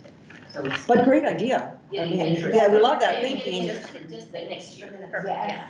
So It's spiking that interest. So if there's any volunteers to staff the Hanford Advisory Board booth or table, that's one thing that you guys could speak about. And also, maybe on a related note, is the description of the committees where the public is also invited to participate if they have a specific interest. Anyone else on the, so this goes back to the agenda concept, the block of time. And what I'm thinking of here with my facilitator hat on is how do you get that information written out without people's eyes glazing over on the flyer and the save the date and the meeting notice? Well, I think if I understood you correctly, you were suggesting to send the agenda out with those. flyer. Great. And then, of course, we will have all of this on the events calendar with agendas linked to it. Fantastic. So we can have it in 2 different ways. A friendly amendment on the flyer and the meeting announcements is that breakout discussion topics include semicolon and then just have bullets, because bullets help pull people's eyes to specific things, see if they're interested. So you probably have like a few bullets down here at the bottom, and then a few bullets also on the save the date. And that was on the public notice? And the save the date. So for all of these, just say topics include semicolon and bullets for the topics. Use bullets. Got it. Thank you. Me as a Hanford Challenge would like a booth. Very good. And Dan, did you? And Ryan Orth will be calling folks to follow up, to invite stakeholders, to ask about the booth. Ryan, any other further thought you'd like to add about that? Your calls?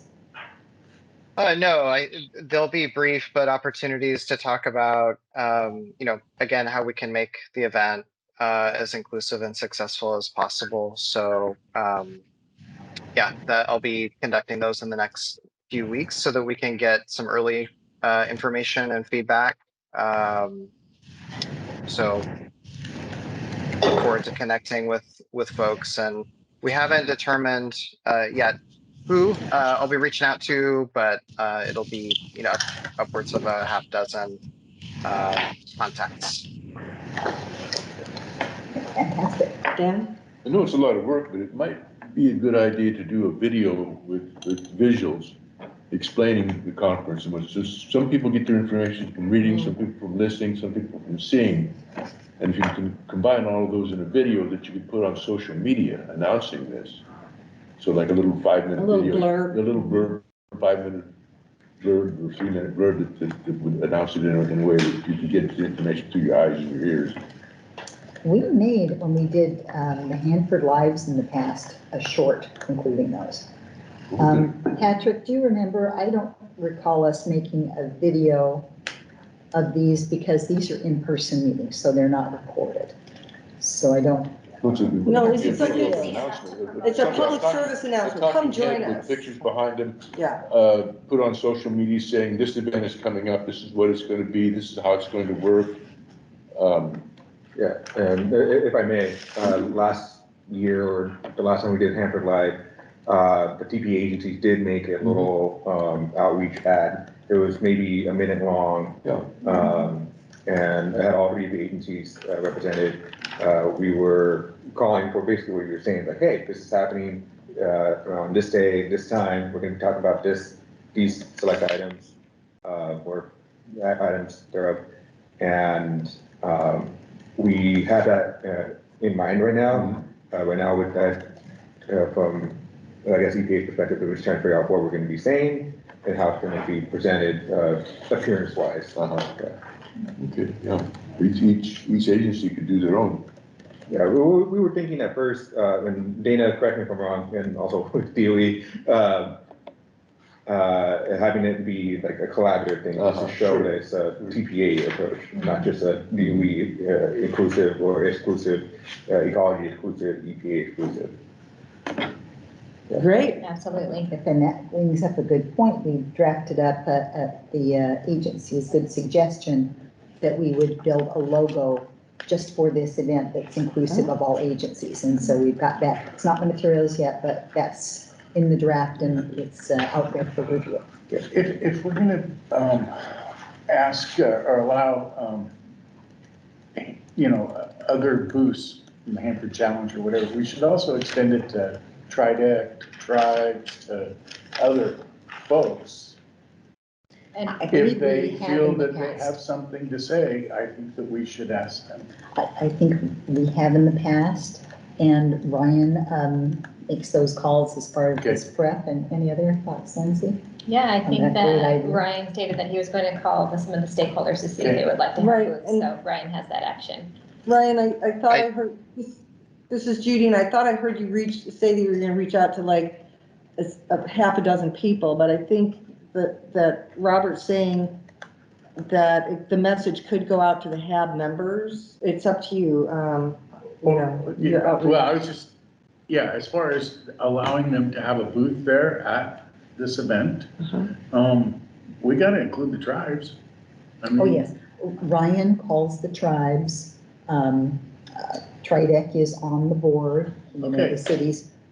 So they have been called and invited in the past. So good point, so thank you. Yeah, thanks everyone. And again, I'm just getting onboarded here. We haven't made final determinations about who we'll be reaching out to, but definitely welcome the conversation and suggestions in that, as you all know, very well, who has interest and would have some perspective to share in that format.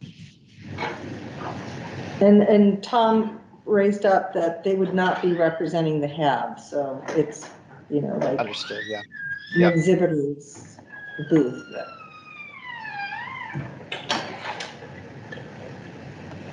All right, I'm mindful of time. I think the conversation has led to a lot of great comments. We're scheduled to go on lunch in 5 minutes at noon. Tom, I did want to come back to you because earlier in the morning you wanted to be in queue and then you had to step back off. Did you want to also raise your earlier question? I think we were talking about the website. Yeah, no, I think you mentioned it. I just was going to say, just because someone doesn't come back to a website that has a TBD doesn't mean it wasn't a valuable piece of information to have on there. Okay. And do you have the feedback that you were looking for? And Dana, also, are there specific questions that you have that you'd like to get while the pick is at the table before we convene for lunch?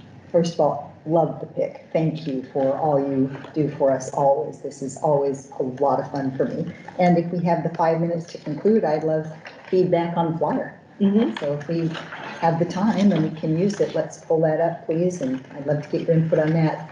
Know that up here at the top where you see draft and the TPA logo here, we might be replacing that with something very specific to just this meeting. And otherwise, I think this is all open to receive input. And Tom, I know that your suggestion about adding more content in the breakout group discussion, I've got that noted here. Thanks for pulling that up. And that maybe you would need a link that says check out the agenda. Oh, you know that, make a note of that, thank you. And since it's going to be print, you'd also have to provide the URL.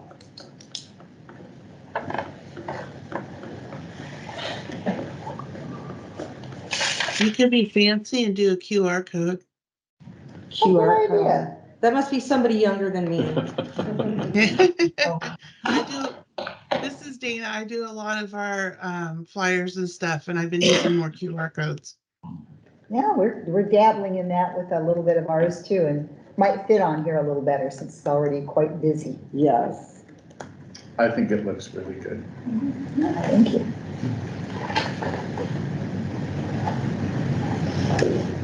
I like it in the ballroom.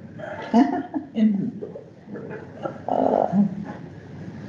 I think our EIC ought to stress to maybe all the chairs that we all need to man that booth for HAB. What do you think? I think it's a chair's responsibility. Are you volunteering? I am volunteering. Awesome. We have our first volunteer. But you gotta help me give pressure on everybody else too. Well, and it's also, that's the board meeting day. So we're gonna need to make sure we have a very the board meeting for the 5th and 6th complements the state of the site. So we don't want to compete, but we want to complement. The Hanford dialogue. The Hanford dialogue. And that's a great opportunity for 2 solid days of Hanford discussion. Tom's in queue, and then somebody said, Liz was saying that, for example, in the flyer, join the meeting and rotate through breakout group discussions. So just add a few words that let them know it's a moving thing, you know, rotate through breakout. And I just want to say that in past Hanford dialogues, the board chair has manned the booth, so to speak, because they're able to speak for the board. But Rob can keep me company. And both, I'm right? sure she will be glad. Sue, are you also volunteering? Yes. Perfect. I didn't know I had a choice. Voluntold. Thanks, Liz, for that suggestion. Got it. Yeah. What about Tom? Tom just jumped in. Tom, did you have anything else that you wanted to add? He's volunteering. Tom, are you volunteering too? Is that what I just heard from Rob? I think Max might be in Richland for that meeting, but Okay. I will consider if I'm there. Okay, perfect. Thank you. Tom, did you have anything else for being in queue? No, that was it. I just wanted to mention that the board chair can speak for the board, so it makes sense for them to be manning the booth. And we're coming up onto the final 30 seconds. We can go over. Anyone for the good of the order online, any comments? All right, well, thank you, everyone. Thanks for the presentations. I think Patrick dropped off, but really it was lovely having him on and walking through the new website and explaining what's possible. Judy Rose just raised her hand. Oh, Rose is in the queue, thanks. Pics are great in the flyer. Rose, thank you. And yeah, Patrick, Patrick's here, okay. I just had a quick question. I was just trying to follow all of this. Were you guys kind of hoping or anticipating that in some way that the that tribal representatives would maybe do some kind of a presentation or be able to offer information in some way? Did I understand that? I understand you're going to contact, somebody's going to contact us. I get that. But was the anticipation for something like that? Because I would certainly be willing to maybe talk to the other tribes to see if something was possible. I wasn't really sure what you were maybe looking for. Well, that's a very good point. What we've done in the past that seemed to work well is we offered, and we will, our group will work with the Red Lion to make sure there is a table there available for you. And what people do, if they want to, is they can bring a table skirt to put around the table if you'll let us know the size. We try to make the tables be about the same size. Maybe something that we see in this room would be a standard table size. We can grab a chair for someone to sit there. The HAB display, I think, Lindsay, you remember, it's the 3 or 4 fold out that almost looks like a science experiment. Yeah. That you hold up and you can put things on and print flyers to sit out front. HWET comes, sometimes they hand out some swag. I think that what she's explaining, Rose, are the booths that are set up and that the tribes, either collectively or individually, that's very preliminary, but that all stakeholders would be able to have a booth and explain their perspectives, and there would also be a collective HAB booth, it sounds like. Better just say, don't use the word all. No, right, yeah. That different perspectives would be. It's like all stakeholders. Yeah, no. Because it's like that, no. We don't have a room big enough for all stakeholders. Correct, and this would just be the first 30 minutes of an open house. Right. People come in, the booths are lined up around the side of the room, people can walk around before and afterwards, pick up some materials. Wouldn't have anything to do with the actual meeting and breakout sessions. They'd have their own corners, their own, to really help educate people when they first come in. It would be more of a social event the first 30 minutes. And then, of course, doesn't hurt to have people at those things when people leave. For the hardcores who stay to the bitter end, or maybe you didn't get to a booth on the first go. Transitions between the sessions. Good point, yes. Yeah, Okay, and I really. So I just want to be clear on Rose? this. Yeah. So Rose, you're saying are you asking, like, is it part of the agenda? Is it part of the open house? Is that what you're asking? What the expectation? Yes, it was. I was wanting to know if of course, the open house portion, or if you were maybe offering the tribes to potentially participate in some kind of a presentation on the agenda itself. So I was just trying to clarify so that I kind of know what's kind of being offered to us in the way of participation and being able to get information out. So that was my thing. If it was one or both or whatever. Thank you, Rose. I apologize that I didn't make that clear, that these booths would be part of a social open house, almost like walking around at a fair where you could talk to people, pick up materials. And then when we actually get into the meeting, this is a public meeting where everyone can participate equally.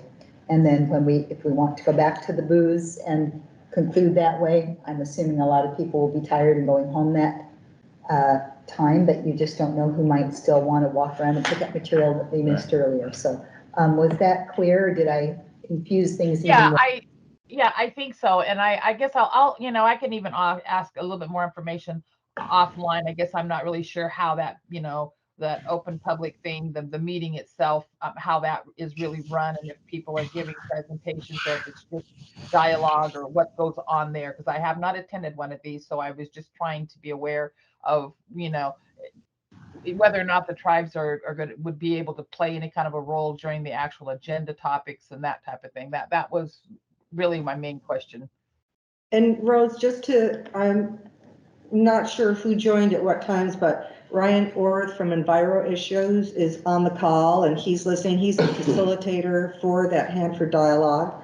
So that's one opportunity. The other that I heard is that there will be an agenda laying this out. So between the development of the agenda and Ryan on the call here, I think that'll start to sort out a little more. And then, Rob, did you have another? I just, I think the point of all of this is that this is like DOE's finest moments right now. They're basically coming out and showing everybody their skirts. And I think it's something we all be positive about and talk about progress and talk about how we're helping impact the cleanup of the site, because our goal is, in the end, is to have a clean site. And so, I don't want to get down in the dumps, talking about bureaucracies. So some bragging rights are in order, is that? Oh, absolutely. I think that, well, the years going up to this last couple of years, we've been really, a lot of stuff is at playing, but these last 3 or 4 years have really been a lot of accomplishments and great things have happened at the site. And we're about ready to finally ship off our very first ugly waste. And that's a great thing. Years and years have gone into spending billions here, and we're going to get it happening. Very positive future for us. I agree. Yeah. Well, thank you, Dan, for bringing all these materials to the thing. And with that, we are prepared to go to lunch. And do you want to reconvene at 1:30? We'll be back at 1:30. We're going to pause and online, stop the recording, pause the recording, and we'll be back at 1:30. Thanks, everyone. We'll see you at 1:30. All right. We're ready. So I'll say one last time that Dana McFadden is going to kick us off with a presentation and some information on the revised 9A public period and public involvement materials. So thank you for pulling this together, and we're delighted to have you today. Well, thank you for inviting me. As she said, I'm Dana. I'm from the Nuclear Waste Program, and I'm the Permit Communication Specialist, which means that I do all of the public-facing stuff for all of our permit modifications. So big ones, little ones, all the ones in between. I do all that public-facing stuff. I'm going to do, some of you've seen parts of this presentation before. I think I presented in the spring, but I didn't know if we had new members or what, so there'll be just a little bit of a review. Not everybody lives and breathes the permit like I do, so it's okay if you forgot what I said in the spring. So the site-wide permit has a really long, obnoxious name. The Hanford Facility Resource Conservation and Recovery Act permit dangerous waste portion for the treatment, storage, and disposal of dangerous waste, which is why we call it the site-wide permit or the permit or Rev 9A. Because nobody wants to say that all the time.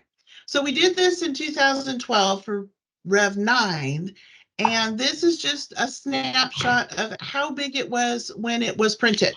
It was 19 volumes and 16,000 pages, and that's the permitting team that worked on it to get it out the door. So this one's bigger. We're going to go out for comment in early 2024 with Rev 9A. It's going to be a 120-day comment period. And they're guessing it's going to be more than 20,000 pages long. And we recognize that nobody in their right mind is going to read 20,000 pages. So we're going to have lots of moving pieces to try and help people figure out what they want to comment on, what they're interested in, and what it all means.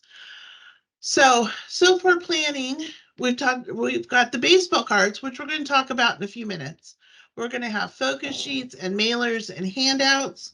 We're going to have a dedicated website page, which is going to incorporate the baseball cards in an electronic form. We're going to have public notices. We're, your audio, Dana, your audio is cutting out a little bit. I don't know if you, what your internet is, but sometimes I have to turn off my video to get my audio to go through. I can do that. Try that because, yeah. I'm happy to not be on camera. So where was I? Oh, public notice. So we're going to do public notices, news releases. We're going to do earned media. Is that coming through better now? Yeah, it is. Thanks. Okay. We're going to have social media. We're going to do paid advertising. We're going to have informational meetings. These are going to be meetings that are going to help people. They're going to be question and answer sessions. So we may have a little presentation. Some are going to be on the general scope of the permit, and then some of them are going to be topical. So, you know, we might have one on DSTs or tank waste or not restitution, but restoration or stuff like that. Daniel, did you have a question?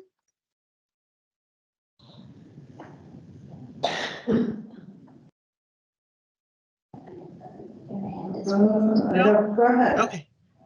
Okay, so we're gonna try and do a lot, and we're gonna do some in person. A lot of them I think are gonna be online because we can do them at various times during the day.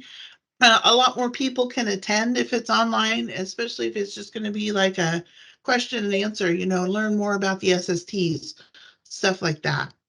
We are gonna have public hearings. This is where you can submit your oral comments on the permit comment period. And it looks like we're going to have 4 of them, and 3 of them will be in person and 1 will be online. That's the moment. There's going to be the e-comment site where you can submit your comments electronically. And then of course, we're going to talk to you guys at the HAB and let you know more and answer as many questions as we can. But today we're going to talk about the baseball cards. So we've been developing baseball cards. Come on. Click, there we go. So these are the baseball cards. So we've been developing these for each one of the units. And I've got, I think, 4 of them here for you guys to kind of look at.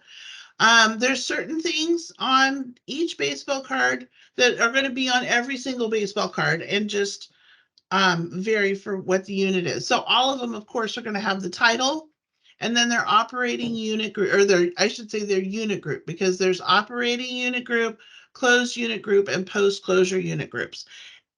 And these numbers match with the names in the permit. So if you wanted to look up WESIF, you could look for operating unit group 14 when you're looking at the big old long permit page, and that'll come up. So we're hoping that might make it a little easier for people to search. Excuse me. The other thing that every single one of them is going to have is this map, and that with an arrow showing you basically where the unit is, so people can kind of get a scope of some of this stuff is all kind of together, and there's a few things that are spread out. I believe we have a picture for everything. A couple of them are really boring pictures. They're like just a field of gravel, but it's what the unit looks like. And then they're all kind of structured the same way, where we have a few bullet points with interesting items or significant items. And then we have a what will happen to the waste. Sometimes it's a where did the waste come from, but there's a question here that regards the waste to tell you how that happened. And then this one is how is this different than normal? Most of the time it's more of where the waste come from and what's it happening to. WESIF just has to be a little different. And then they all have what's the risk box to tell you, basically why you should care. Why is this a risk? Is it a risk? And then what you're not seeing on here, because we haven't quite developed it yet, as you may be aware, Hanford has a whole bunch of acronyms and abbreviations. And I don't know how many people have memorized them all, but we're assuming the public hasn't. So what we're going to have on here on the bottom in the footer is going to be a link to, we'll have a slide that will have all of the acronyms and abbreviations that we use commonly in the baseball cards. So like RICRA, CERCLA, SSTs, DSTs, ones like that that come up frequently. People can click on that link and go to that page so they don't have to memorize everything. And then the other thing that's going to be on here is a QR code that they can click, and it'll take them to the permit page, to the dedicated page that we're going to have, that has all the permit information and everything on it. The QR code will take them right to that. So that's what WESF looks like. Oh, yeah. If we back up, 2 people are in the queue with questions, so Tom. Oh, yeah, I can't see it at all. No, I know, that's all right. So it's a team effort. I can wait until after agency response. Okay, and same for you, Mia?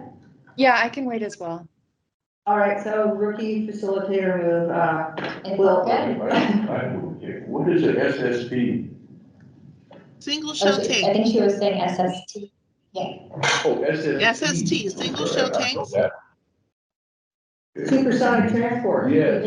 Yeah, supersonic transport. We have a queue once your presentation is finished. Thank you. Okay. Okay, that's fine.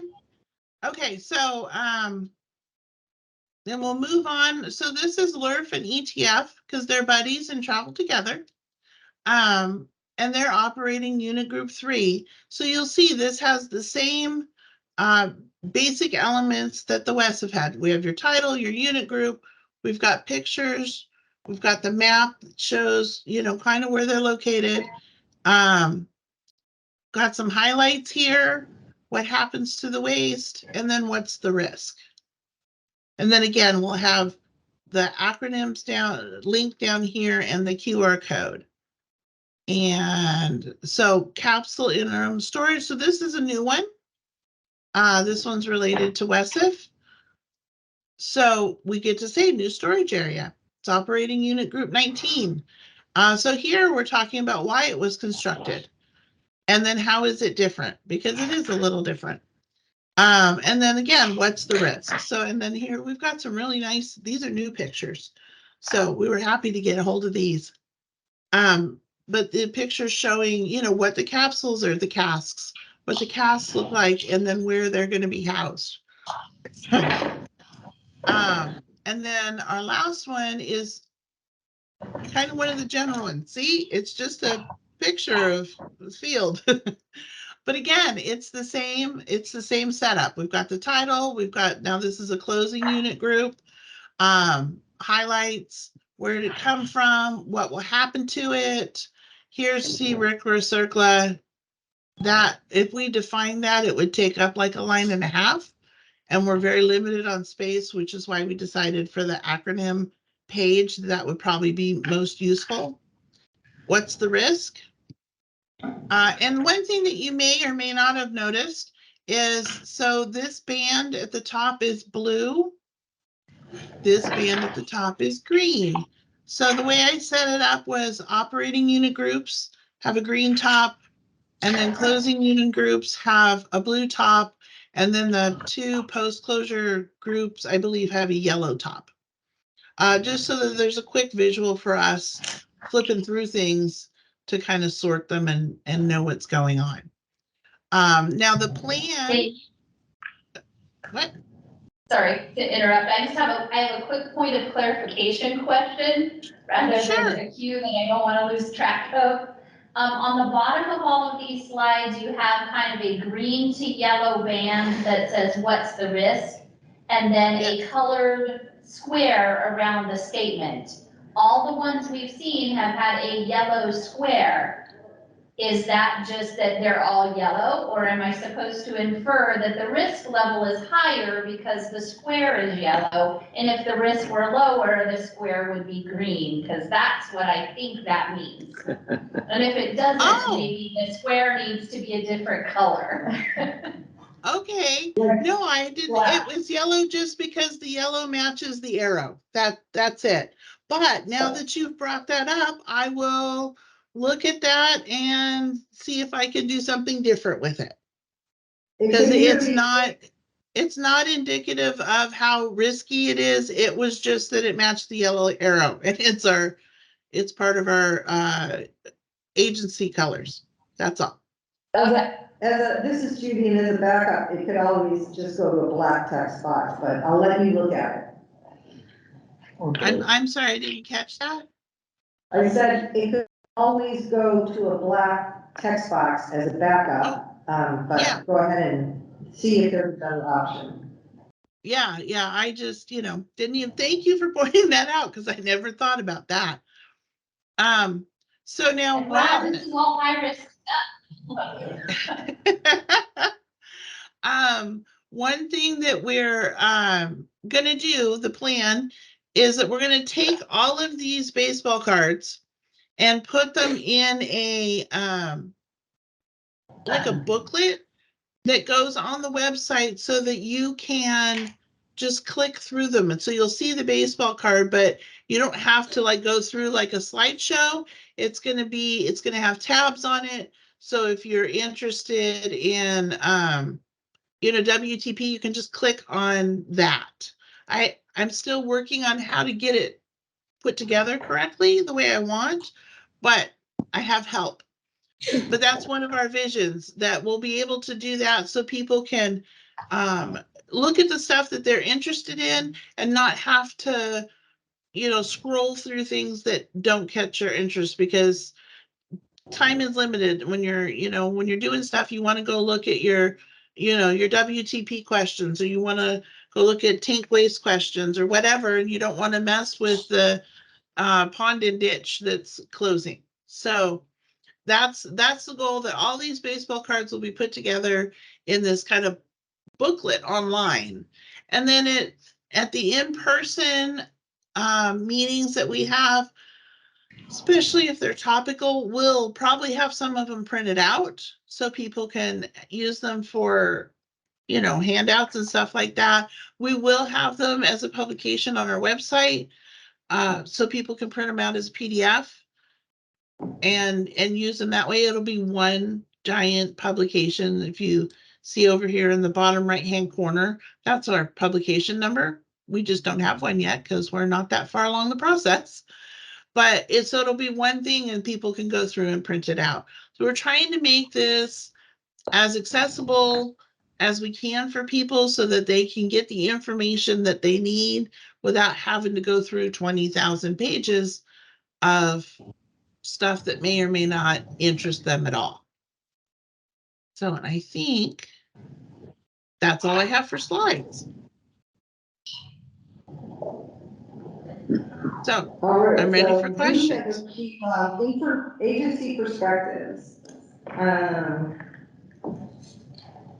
does DOE want to respond? So as Dana shared, this is an ecology-led public comment period, and I just want to express my appreciation to Dana for bringing these to the PIC.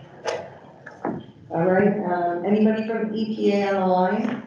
I know that Roberta was going to try and call in. Then Tom, we are to you.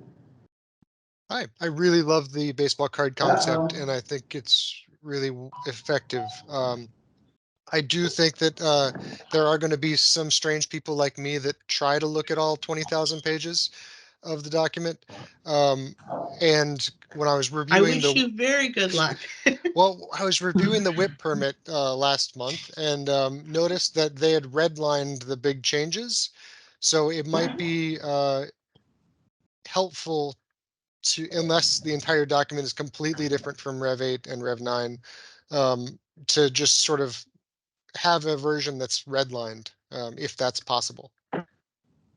I don't know. I can ask the permitting team how it's gonna go out. I don't know, I don't work in that area anymore, so I don't know exactly how they're doing it, but I can certainly suggest that to them. Yeah. And drink lots of coffee. Mia.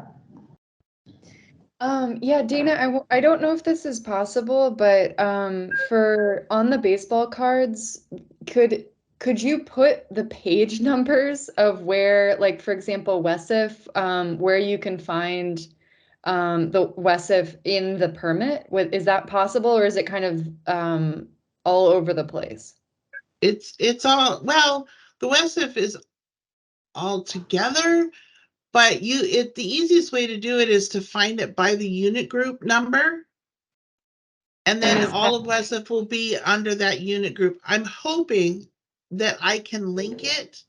So that unit group, I can link it to the permit page. So if you're interested in WESIF, you can click it and go straight to the WESIF page. From the I'm not baseball sure if I can do that yet. So that would be from the baseball card, and it would take you directly to that unit. Yes, that's my hope. Yeah, it's my hope to do that, but I have to work through, some design issues first. Okay. Okay, thank you. Sure. Just to get a sense of the size, and like, and Tom's comment on the web permit, I think it was under probably 200 pages. And, the operating units and the closed units, the post-closure units, how will they be listed? Will they be listed alphabetically or numerically? Numerically. By area? They're listed, so when you will look at the permit page, they'll be listed so they'll have operating unit groups in order, and then they have the closing unit groups in order, and they'll have the number and the name. Okay, so if I hear one at random during a meeting, I can just go to that index and find out what that operating unit consists of? Or closure unit or closure unit, okay, thank you. Sure. Comment. All right, Judy, there's two. I'm trying to track a couple things in here. So Sally Smith is saying a QR code could be added in lieu of a link for the printable version. I mean, that was discussed at this morning's session on the calendar. And can the baseball cards online, include a web location for the permit and also a different link to the online comment submission tool? So that's two comments. Right now, Dana, what's being circulated for your consideration, and you're already working on trying to link to the unit itself, could there be a link to the online comment submission tool? That's another item being raised here, or QR. I might run out of room to get all that on there, but I know I will have a QR code that's going to link to the permit page, which will have the link for comment submission on it. I know it's an extra click, but I only have so much room on the baseball cards, and I need to make sure that they're all legible. I can't make stuff too small where you can't read it anymore. And in the room, and who is it? So Rob and then Jacob. Good work.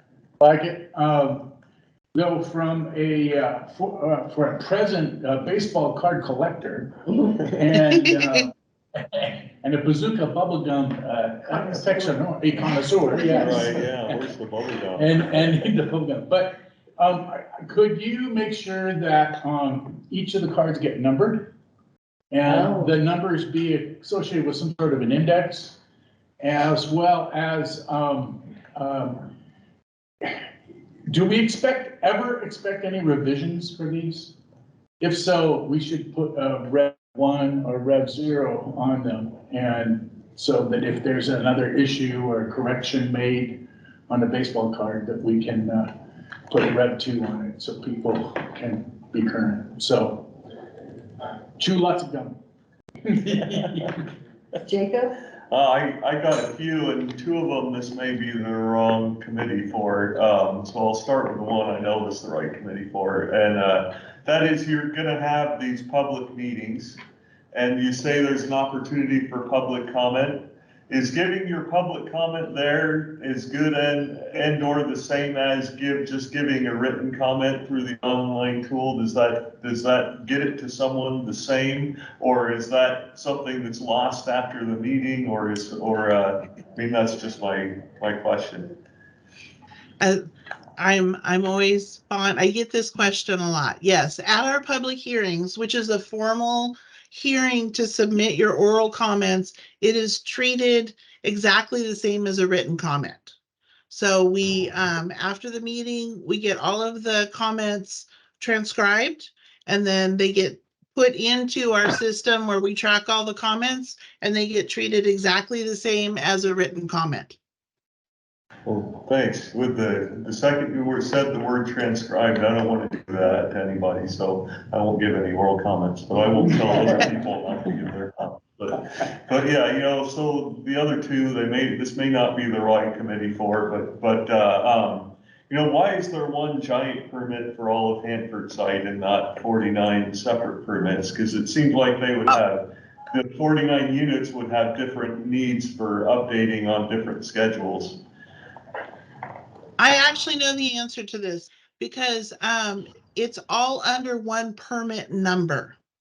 So the Hanford site has one permit number, and all of the units are subsidiaries underneath that. I don't know now. I can't tell you why it got put under one permit number in I think it was 1989 or 1990, somewhere in there. Yeah, the RCRA ID number, but that's why. That's why it's set up that way, is because whomever decided to put it under one number, and so therefore it's one giant permit. And then it's one giant permit. And then when things do need to change, you can have mods to the permit. Is that how I understand it, that become effective before the whole thing is approved? Yes, so for instance, like C facilities that I know are in different, that they're not going to be the same a year from now that they are today. And so if it's not issued for a year from now, I mean, I think it would take someone's full-time job to do nothing but keep rewriting what we did today right into the permit. That's what my worry is. And yeah, you know, we do. Go ahead. Yeah, that's probably, I think you got the gist of what I'm asking. Yeah, so yes, we do. We're currently doing modifications as we speak. On 8C, they keep updating the permit conditions of certain units in the active permit right now. And then the permit writers get to blend that with the Rev 9A at the last minute so that everybody is up to date, and then that stuff goes out. And then once 9A gets issued and approved, as things change, because they will, they'll continue to do permit modifications. You know, it'll be on this section, we're modifying whatever, and so they're individual modifications there. So the whole, once 9A gets issued and approved, the whole permit shouldn't go out again for public comment for, I think it's like 10 years, but little portions of it will go out all the time. Okay. Is that kind of like a change control?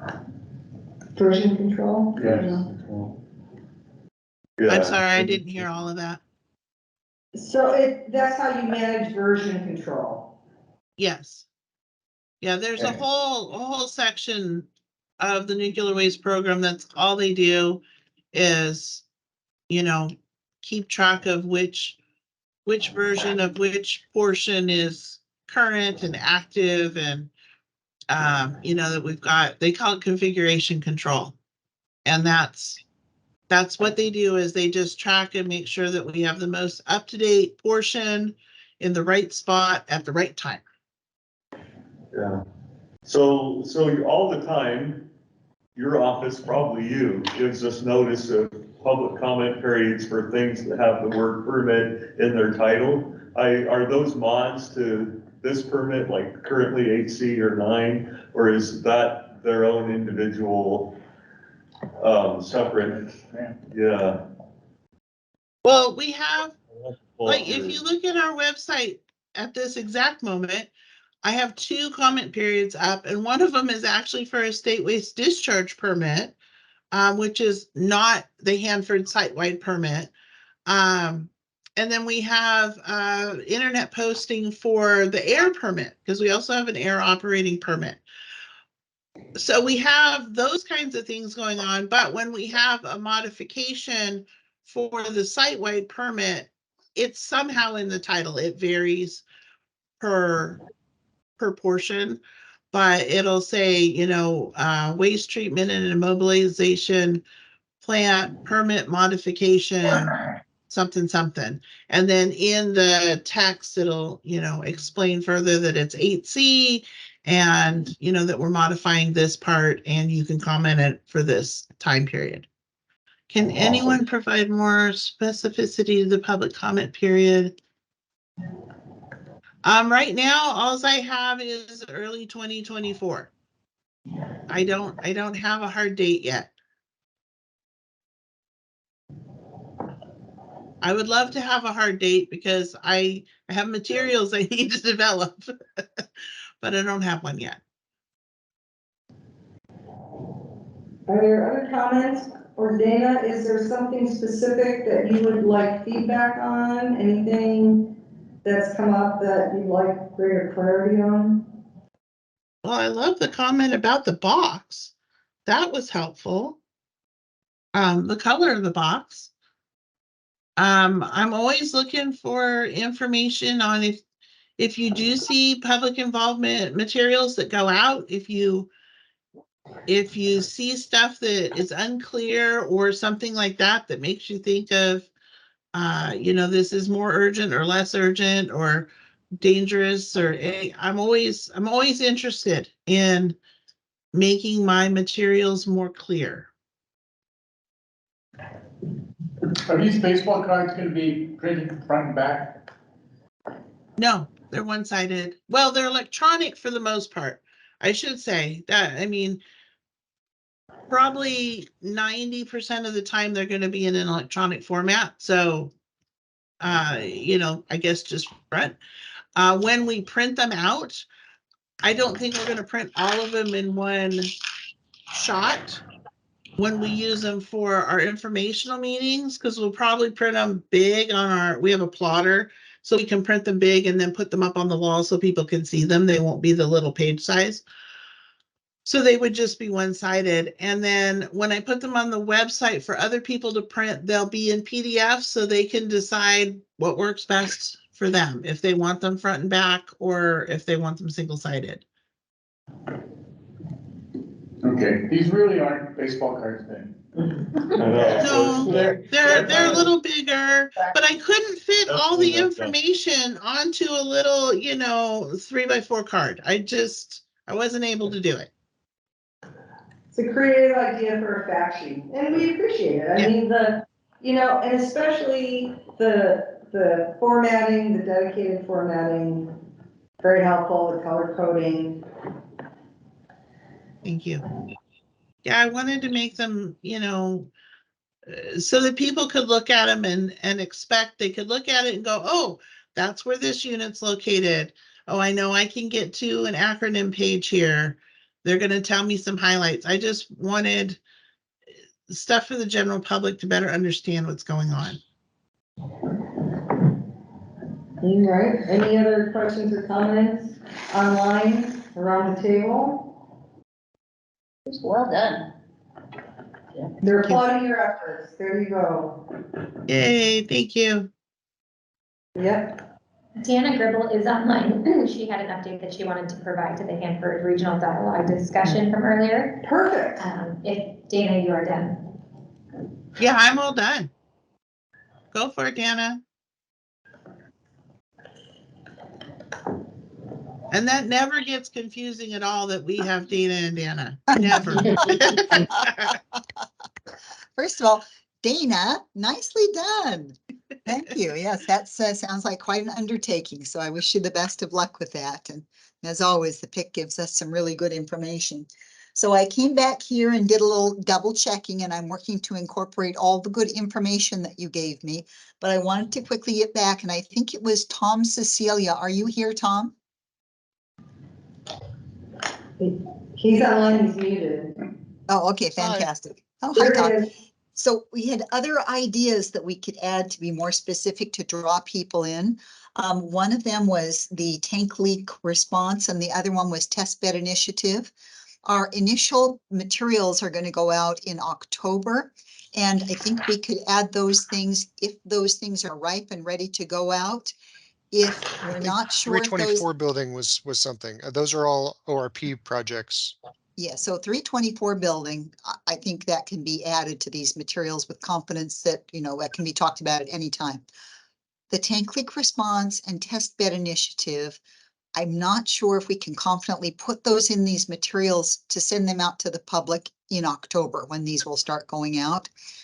If we get to the meeting and those things have launched and they're ready to talk about and we can bring forth and add them in the sections, great. I think we'd want to. I think we'd have the content. But if they're delayed past into the first of the year, I think we probably better not put them on the materials now, just to not, we don't want to promise something, drag people in and then say, oh, I can't talk about that now. That would be, if I was a member of the public, I'd be upset about that. So I just wanted to let everyone know here that those thoughts were heard and thought and appreciated. But on those couple, I think we'll just have to wait a little longer to see if they come forth. Does that sound okay? Sounds great. Just any specificity helps get people in the door. I agree. Thank you. Okay, that's all. Thank you. All right, we have, the next section is HAB member orientation. We're a little ahead of schedule. Do you want to launch into it and take the break now or later? What do people prefer? I'm good going forward. I'd Push on. Yeah. All right. And then we'll finish early. Yeah. Yes. So Tracy, you're HAB member orientation. I have some notes from Mia, and I'm happy to go over that. I just wanted to give her the opportunity. Mia, do you want to speak about it, or do you want me to go ahead and go over your notes? I can do it. As long as you can all hear me. Okay. We can. We can, Okay. yes. Okay, good. So we met, the issue manager team met in July and discussed orientation, which is happening October 24th. And there's going to be a morning site tour with a bus that goes around site, and then the bus will be stopping at the maintenance and storage facility, which has a mock-up of the waste encapsulation storage facility. And so people will be able to get off the bus there and tour that area. And then while on the bus, we'll be handing out bingo sheets, which was an idea that came from Jeff Schramm. And they'll have different images on the sheets. And while people are on the bus, they can kind of cross out what they see and possibly win bingo. And then we'll have a tour guide on the bus who is going to cover Hanford history and maybe some cleanup topics, and then just be available for any questions that people may have. And then there'll be, after the morning site tour, there'll be an afternoon session somewhere that includes some presentations and then some more informal activities and things so people can get up and move around. So there'll be an introduction and welcome from the TPA agency leads who will talk about their roles in cleanup and their roles with the HAB. And then tentatively, Susan Leckband is going to cover the history of the HAB. And we talked a little bit about playing Candyland, as a way to learn about how the advice process works on the board, but we still have some tweaking to do with that, I think, in terms of how to make it work with a bigger group of people. And then the informal activity idea was to do something related to kind of speed dating, where committee chairs are stationed around the room and members can move around on their own and sit with the committee chairs and learn about what the committees do. And then the committee chairs can kind of pitch to the new members about the committee and encourage them to join. And so we do need to confirm that committee chairs are able to attend that day. And then we also wanted to do a more casual evening event, completely informal, not like official HAB, but where members could join together for dinner and be able to chat casually and get to know each other outside of the meeting days. So we were thinking of trying to schedule something for Tuesday and or Wednesday evenings because it'll be orientation and committee of the whole the day after. So we'll probably have to do that a little last minute and on the fly, but I think that's the general idea. And if anyone wants to add something that I missed, please do. Hi, Mia, this is Lindsay. I just wanted to chime in here. So we were taking a look at the meeting week for October with the PIC/new COE committee foregoing their meeting. And we had heard some feedback I guess at the previous board meeting that folks wanted to essentially kind of do like a speed dating thing. But we would like to recommend that on the 26th, since we will have everybody in town, because we do have formal approval for all members and alternates to attend, as our committee of the whole will be in person only. That will not be a virtual event, as well as the new member orientation. To, on the 26th, give every committee the opportunity for 1 hour to get together. You know, everybody's going to be here anyways. You know, folks can kind of join in, see what's on their work plan, kind of go over the work plan for the committee for the year. But we just wanted to put that out there just to give every committee the opportunity to have 1 hour to get together versus trying to, you know, put it together in the new member orientation. In the afternoon of your, Yes, because it's going to be a pretty robust week. So we don't want to try to cram as much as we can into one day. We'd like to kind of expand that over to that third day. But we don't want to saturate everybody too. Correct. So what's the subject of the committee of the whole? So that is going to be our budget simulation. And so we have a gentleman coming from headquarters. His name is Christopher Crawley. And he is going to give the same budget simulation that both Sue and Mia experienced at the EMSSAB in March. Right, and that's an all-day thing? No, this should be about a 2-hour event. And then in the afternoon, the recommendation would be for the group to form their issue manager team so they can kick off their Hanford site cleanup priorities advice. Okay. It's all money and scheduling, money and schedule. Right. And so folks could have the opportunity, if in town after the committee of the whole, even if they don't want to join the issue manager team, they can kind of sit in, see what it's about, you know, get a feel for what that looks like. And then the following day, the committee can have an hour, go over their work plan, you know, meet each other, and, you know, like I said, have an hour to chat to get kind of set up for the year. Tom? So the concept of the speed dating was for committees to recruit the new members as sort of an elevator pitch, and it was only like, 5 minutes, ring a bell type thing. I think trying to have all of the new members sit in on an hour session for each committee they're going to go glazed. So that's where that came from. And if we could include, if we had a station for all the committees and then a station that Sue Leckman could do, the HAB history, and a station for how advice is done. So it's little bite-sized chunks that everyone gets to be active and moving around the room and not sitting in the same chair and falling asleep. That was the intent of that afternoon of the meeting.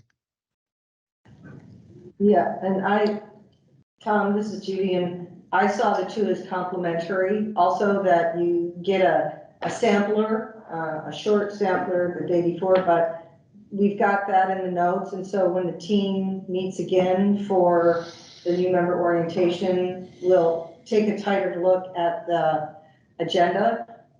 As you can imagine, there's a lot to the logistics for the tour. And once those details get dialed in a little better and we know exactly how much time, it'll be good to come back and revisit all of this. A follow-up, sort of related. We're far enough in October here that we're probably not going to be impacted by the lack of a CR, but is there a contingency plan just in case the government is not operating? So I have not heard any concern of that aspect. So I think we're just going to keep continuing on as is. And if there's anything that comes up, I'll make sure to communicate that back to the board as soon as I hear. All right. On this, the review of the IM teams. So the new member orientation, bear with me. So we heard from Mia about the new member orientation, and then are we also going to have a discussion of so that was this. Do we have any agency perspectives on the presentation? We had a few questions of clarification. Does DOE or ecology or EPA want to weigh in on any of the proposals so far for the new member orientation? I think Mia pretty accurately reflected what that conversation was. I think that it should be a great opportunity for members and alternates all to get together, and I'm looking forward to the tour as well as the new member orientation. So I think it's going to be a great week in October. Looking forward to it. Do we have, Dana, are you online? Do you want to speak for ecology or are there any ecology team members to talk about the new member orientation perspective? I think I'm the only ecology person here. This is Ryan's bailiwick, and so I'm just going to defer to him when he gets back. But I hadn't heard anything that sounded odd or horrible or scary or any of that kind of stuff. So go forth. No clutching of the pearls, is that it? Yeah, well, I didn't do any of those. Oh, they didn't just say that. So I think we're doing good. And I've got Rose in line and then Rob. Rose, go ahead. Thank you. So I guess I kind of wanted to take us back to the whole concept of the speed dating thing. One of the things I guess I would like to say with regards to, especially with kind of with the orientation for folks being involved in the various committees and subcommittees and all of that, is that I know for myself, being a fairly new member to this group, really understanding what the different committees were and what they did, what type of issues they looked at and whatnot, it took me a long time to figure it out. Which I don't feel like it should have. And I had a lot of questions and I didn't really know who to ask and whatnot. And so one of the things that I would recommend is I do feel like this idea of being able to kind of speed date in the sense of really kind of giving, an overview of the committees, but also allowing that time for people to be able to ask questions about the different groups and such in real time, to be able to just kind of have a little bit more conversation. So however we do it, I would definitely want to say that I think it's just, very, very important to make sure that there's plenty of time for questions and answers, for people to be able to really figure things out.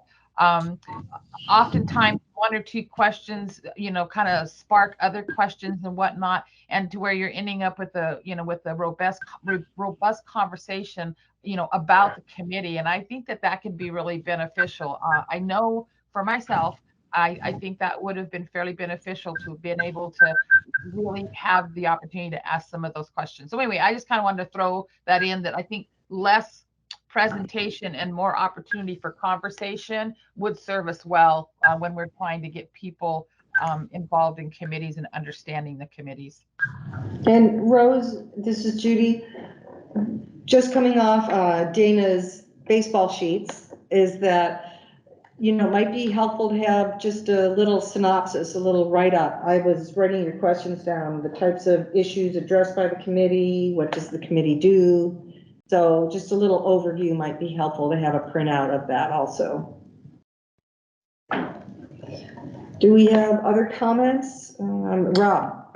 Do we have any idea of the number of new people going to be showing up this term? Well, we have 14, according to the list, 14 new members is what I count. That's members and alternates, or just?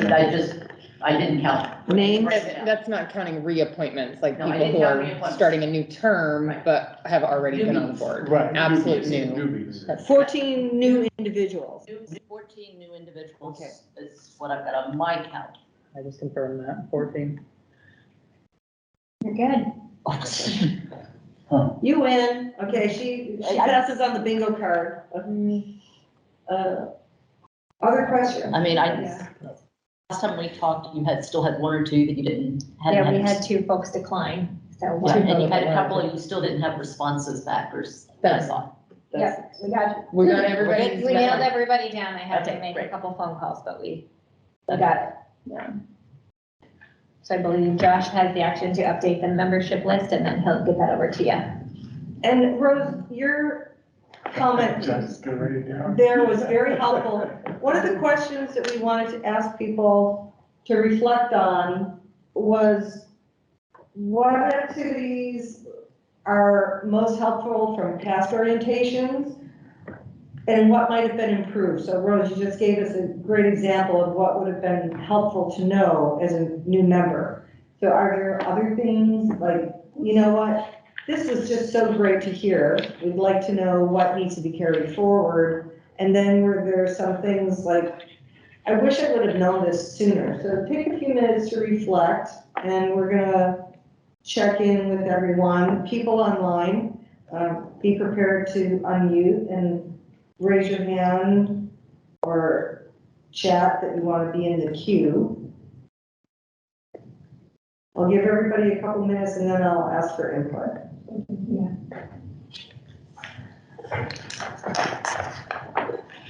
While people are thinking about input, is the orientation open to any HAB member regardless of whether they are the new 14 or not? Because my feedback would be that a year in, I really don't remember anything about the orientation day. It was all just A blur. fire hose of information, a lot of nodding. I think I get it. And you're new. Now, a year later, if I sat through it again, I'd be like, yeah, okay, now I can put these pieces where they go. But I have no meaningful feedback about how it could have been better because there's just so much. So I think that as far as the tour goes, we're going to be sending out a notification to get all of your information for the tour, right? So it's my understanding that everyone is invited to all of Committee Week in October, members and alternates. If you would like to attend the tour, I will need to have that information ahead of time. I'll have an exact deadline to you guys. I'm sure it will be communicated either this week in the Events at a Glance or next week in the Events at a Glance. So for me, less about the tour and more just The like orientation. go back and just. And then that's one of the reasons, and coming out of COVID and everything else, that last year, we opened it up to everybody, because I came on during COVID, so of course there was no orientation. There was, but it didn't count, because it was Zoom, and it was like, it really didn't. So, but no, the benefit to having all existing members invited is the opportunity to build those relationships and to help those new members get more comfortable, as within the process, especially if you already have an existing relationship with a person that's coming on as your primary or your alternate or for another seat, that really helps people assimilate a lot easier and faster. And I think that if we do move forward on the 26th with a committee day structure, kind of as I was bringing up earlier, giving every committee an hour, and whether that be to go over your work plan, or Rose said she really liked or really recommended having the opportunity to, ask questions and have folks answer them. I mean, I would be in support of that, having that just almost just be like an open dialogue between the communities. Just so you guys can talk, get to know each other, ask the questions, get to know what it is that you're going to be working on in the next fiscal year. And, as far as, DOE's perspective, how can we better support you? So I would like to get that information as well. So I think that there's just a lot of opportunity for some good dialogue there. Yeah, last year, the orientation only included the elevator speech from the committee chairs or vice chairs, with the goal of introducing the committee to the individuals and kind of doing a short plug for their committee. It wasn't, we had a lot of material we needed to cover in a short period of time because it was half a day. And we thought it was more important to just present the committees, let Rob get up and Tom get up and say, this is what my committee is. And then, yeah, But that wasn't decided until kind of the last minute. And so I think all the chairmen were really kind of unprepared for that. And if we go back and make sure they're all prepared, then we got a nice smooth transition, and you can kind of husbandry your new members. And if they show an interest, then they've got somebody they call and talk. Yep, totally agree. Yeah. That's one of the reasons that we started planning this, going through the planning process much earlier this year. Yeah. And we're trying to institutionalize it and kind of lay the groundwork for a solid orientation program that then next year, all the team, whoever the team is, they can pick it up and then massage it for what didn't work, whatever improvements. Well, I think that I come a little bit earlier from an era where there was less DOE involvement in some committee meetings and less administrator development, and it was just simply, what are we doing in the committee? And that really kind of worked a lot when we were talking technical, because a lot of people work for Hanford, but I don't know that works so much now, as you pointed out to me. Not everybody wants to be deep in that stuff, but you find that when people have questions about Hanford, you gotta answer it correctly. And if it means that you start talking about curies, you gotta look in their eyes, and if they don't understand what a curie is, then we gotta go backwards and explain to them how they measure radiation. And that's a messy subject. And it is great to have the and both, because if the elevator speech is kind of pitched on the speed dating to give people an overview, they can go the next day to have some of those more in-depth conversations. Tom did flag that bus space is limited, so of course it'd have to be new members first and some kind of wait list probably here. So one thing that I wanted to mention is that I appreciate the collaborative effort that this has been. Like Mia, provided the overview of our July issue manager team call, and I believe it was Richard Bloom who had made the recommendation to give everybody an hour in this fall, as they form their new committees. And so that's actually something that I would not have thought of. And I was like, you know what, that's a great idea. I think we should see how other folks feel about it. So it's encouraging to hear the positive feedback. And I think, we give it a test run this year, see how it goes. And if it goes well, then maybe this is something that the group decides to institute into their, new member orientation week. And same thing with the committee of the whole. If the group likes to have that, I guess, paired up against the new member orientation, maybe we work towards that format moving forward. So I think there's a lot of conversation that could be had at the next PIC meeting to kind of debrief on the new member orientation, just that entire committee week. So a lot of feedback that we're going to be asking for from you guys. Yep. Before we go into the, what people can remember from the fire hose, other than that there was one. Right now, there's two ways of thinking about those 1 hour sessions. is that it could be 1 hour back to back that goes from 8:30 in the morning till 12:30 in the afternoon. Everybody gets out early. It could be 2 in the morning, a lunch break, and 2 in the afternoon. Does anybody have any initial thoughts about that 4-hour block of committee meet and greet? Well, and you're gonna need to factor in break time, you know. Right, and some people thought that it wouldn't take a full hour, so I'm opening it up for exactly that type of discussion. What are people's thoughts, huh? I like the idea of just like office hours, you know, maybe not in a formal committee meeting, but just having spaces open that, you know, if you didn't get enough during speed dating, you can go back and have your second questions and have more than just the committee chair, and maybe have some of the committee members there in the room as well. Would you run those concurrently? Because we're thinking that if people want to visit different places, maybe allocating some time where they could drop in or out.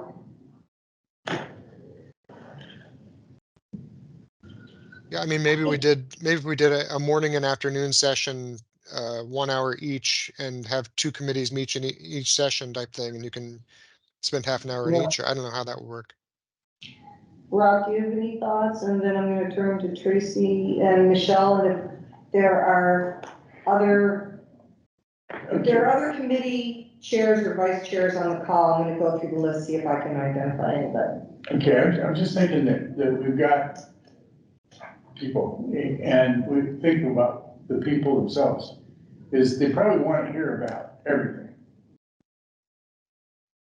But having them sit down for 4 hours is kind of daunting. Yeah. And I think that we as committee, if it's a simple introduction to your committee, you're going to review some past things, who the members are, answer any questions, 20 to 40 minutes, maybe. So to get to Rose's comments earlier, talk about the types of issues that are addressed, what the committee does, what some of the big items are coming up in the year ahead. Is that what you're thinking? Yeah, I mean, because you're going to review our work plan. I mean, we shouldn't deviate too much from our work plan, right? I mean, the work plan works for us. We've helped set it up, so. And I just want to acknowledge, Rose, we kind of went down a side discussion here. We're going to come back and ask you to weigh in, because when we asked about, you know, what helped or could be improved, you're going to be first in queue, but I just want to keep you updated. So you think it might be shorter. Tracy, what are your thoughts? I agree that it should be a bit shorter, maybe than an hour. And I like the idea that Tom had, having concurrent sessions, so having maybe a couple of committees in the morning and a couple in the afternoon that people can visit. So. All right, Michelle? I'm 100% on the shorter train. In fact, I would even go clear to the other side of the street and say, trying to emphasize committees with the people who are brand new at all in orientation, other than there are committees and this is what they do. I think that's just, you know, too much on the cake.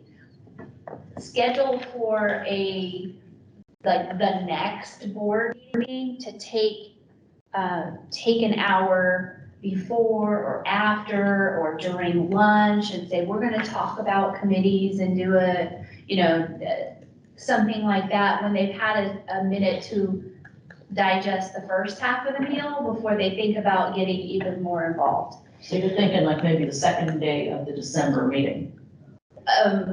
Because orientation is in October. Yeah, in December. And that way, the first day of December, we have a meeting. That night, we have the state of the site dialogue. And then the second day, we can have that discussion about. Yeah, and frankly, because of all the changes we've made with committees anyway, that'd be a great refresher for everyone. Like, okay, we've talked about it, we've massaged what the committees are called and how they're going to function. Now let's just present it like this is the way it is for everybody. the new people and the existing people, and just kind of enter into the new year. I mean, that would be my 2 cents. Because this is probably not a popular piece of feedback, and it's going to be the soapbox that I'm on going forward, is that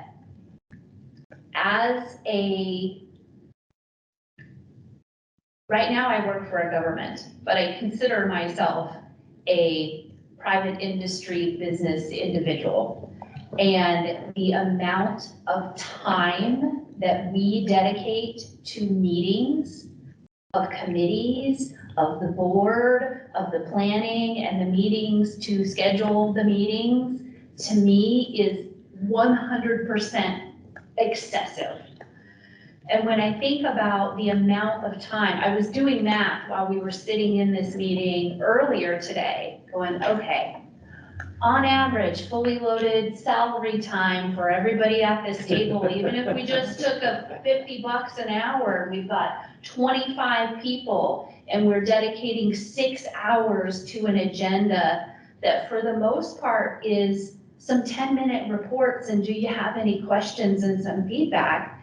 And the amount of time and money we put into this, I appreciate that everybody's willing to do it and they want the public input and they want us to be engaged. Don't get me wrong, I think that's amazing. But I struggle to be engaged at the level that the HAB expects. And that's given the fact that I'm basically the CEO of the government that I work for, and I can come and go anytime I want. And I still have a difficult time justifying how much time we spend on things. I think everything could be streamlined with an effort to make meetings shorter. You know, a PIC meeting for me, like, that should be a 2-hour agenda, done. So to dedicate whole days and half days to meetings, and then board meetings that are, you know, 2 days, 2.5 days, now we got some evening stuff, and I'd be like, oh my gosh, at some point, everybody has jobs that they need to do. So, sorry, that was my soapbox, but I think in terms of making information digestible for people, I would ease into the committee stuff and at least let them digest the first part of here's that before we go to that next level. I'm gonna go back to Rose, just because she's had her hand up so long, and I'm gonna just take a quick cue. Rose, please unmute yourself and weigh in on your thoughts. Well, part of me wants to respond to what I just heard instead of what I originally had my hand raised for. You can actually do both. You can do both. But I'm okay. Well, I'm going to start off with what I originally had my hand raised for. I'm going to kind of pick up a little bit on something that Rob said when he started talking about curies and such.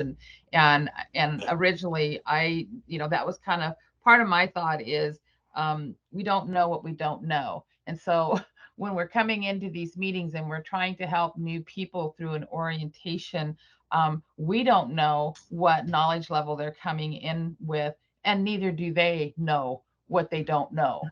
This is all new to them. They know about Hanford. Obviously, they're getting involved in it, but do they know what the different projects are? Do they know? And I know that and are they, I mean, how do they know what they want to be involved with? Because again, they don't know what they don't know.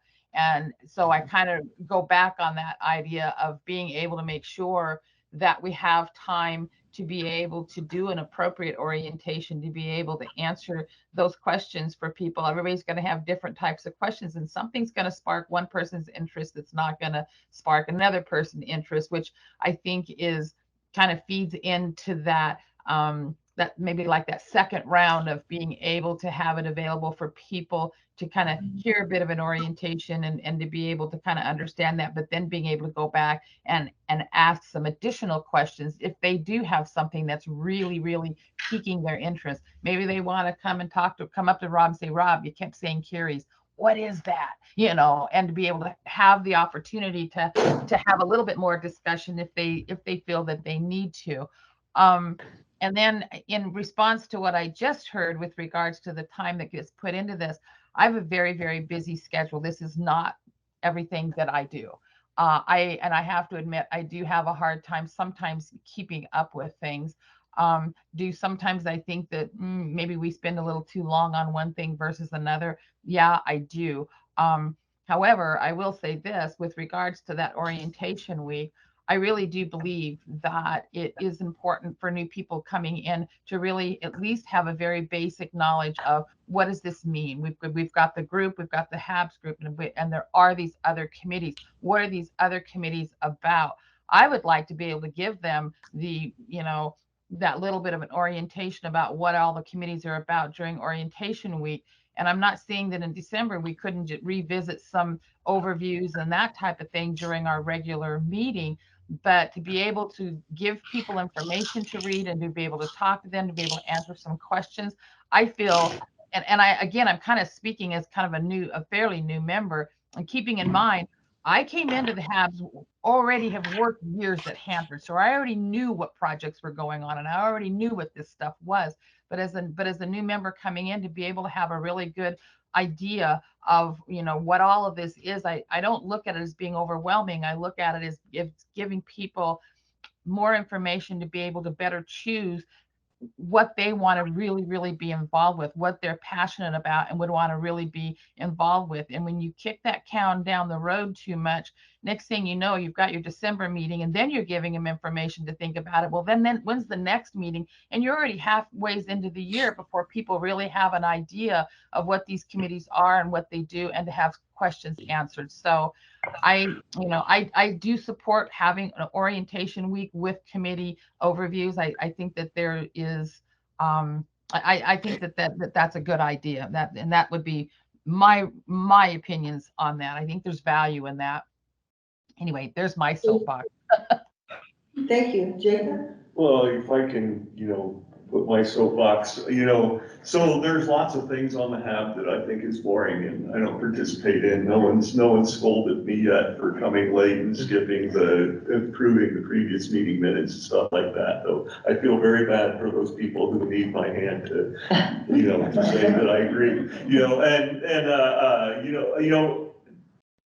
there was some discussion about maybe new members teaching them about all the committees might be a little too much. I would say my perspective with my personality, and we all have different personalities, but I'm sure that at least, 5% have my personality. When I go to the full HAB meeting or the committee of the whole, it takes a lot for me to put my thing up, for me to go and say something right in that forum. That's just not my thing. But the committee meetings, I always felt comfortable, within minutes of my very first day, right? They're just a very comfortable thing to me. And I'm sure that there are a lot of new people who are just like me. And there's, and I wouldn't, say this out loud in the PIC committee or anything, but there's some new people that I would say, don't ever go to the whole HAB meeting. Only about 20% of the people do anyway. Go to the committees, that's the fun part. And, like I said, I'd never say that out loud. Thanks for supporting our forum requirement. I'm not saying don't go to the HAB meetings, but I think a lot of new members would get way more out of the committee meetings than they will the HAB meetings. And, so I think we should be encouraging them. So you can lead the that. speed dating session. I would be happy. That's a great little spiel. Okay, go ahead, Rob. I have a short thing. Tom hit upon something that he called office hours. So imagine that here we are at our last day of our orientation meeting, and it comes time for you wanted the 1 hour briefings on that. Why don't we just end the meeting early and set up tables at the four corners and essentially have the committee chair and the committee vice chair sit at the table for an hour. We're gonna be here for an hour. Come on and ask any questions you want. This committee's over here, this committee's over there, and let people mingle. And maybe they're gonna hear, well, what about this? And so then they'll tune into this conversation, whatever, rather than something formal. It's office hours. It's have the committee chairs have an office hour. After that day of orientation. in the afternoon to avoid having to do that 1 hour. thing, Right, so- You know, to cut the. Can I weigh in here just Sure, for a sure. second? I don't mean to interrupt your No. idea, Rob, but so, or Tom. Don't mean to interrupt. The idea. The idea. So my concern with that is that it's my understanding that the site tour will be roughly 3 hours, right? So by the time we have the site tour and then we're gonna stop at Massick, so it may be extend to 3.5 hours, right? Folks are gonna need lunch, then they're gonna wanna come back and do orientation. We'll have, you know, the tri-party agency representatives, we'll have Susan Blackband, we're gonna have all of the things Mia just went over. We're running out of time. Because there's an evening social. Right. What day was she talking about the 1 hour interval? So we were talking about that on Thursday. On So- Thursday, right, so that Thursday. So in lieu, okay, so on Thursday, you're talking about office hours. Right, Okay. right. I thought you were saying Possibly. Wednesday afternoon, okay. I'm just suggesting that we're make ourselves available, and then people can come up and ask the questions. Okay, so. Tom's in queue, and then let's, go ahead, Tom, and then Lindsay's gonna respond. Yeah, I was wondering, you mentioned that the committee of the whole is only going to be 2 hours long. Was that what I heard? No. So the simulation is roughly 2 to 2.5 hours is what I was told by headquarters. However, we're going to have the introduction, we're gonna have time to debrief, as well as then folks will go to lunch and then come back and kick off the issue manager team for the cleanup priorities advice. I was thinking if we could if we did the office hours scenario at the end of that day as opposed to on Thursday, it's more likely that everyone will still be in town. See, that was my concern if we stretch it out all of Thursday, is that, folks will want to start getting back home if they come in, on Monday, then they're. Or even after lunch, so you could have the office hours and then have the issue manager team kick off to close out the day. But yeah, and I don't think it should just be the chair and vice chair. I think it should be open to any members of the committee that want to sit at the table and be welcoming and offer themselves as mentors for the new members. Yeah. So then are you guys recommending not to have a Thursday session? Is the infrastructure talk not happening at Lids? So the recommendation was to forego that just because we may have information overload for Monday and Tuesday. So then my thought process was, and this was just Lindsay's thought process, right, on how my brain operates, to give all the committees time on Thursday, which was recommended by Richard Bloom. That way folks can get together and then we could hold on to that infrastructure update to the following meeting. I think also, once we start working on the actual agenda, so we've got the orientation we're trying to work through with logistics. When once we start penciling out the actual times for what the committee of the whole looks like, if it looks like it's ending earlier in the day, maybe we use this option of the office hours in the different corners. And if not, then we have, if it's going to be a full day on the 25th, we have the option of going to the 26th. But also, to Michelle's point, if it could all be done in 2 days and give people less time commitment. So hearing all of these pieces, maybe we're not ready to make the decision. There's a lot of good options. And once that agenda starts penciling out, we could look at a draft and get feedback on what people think. How do people feel about that?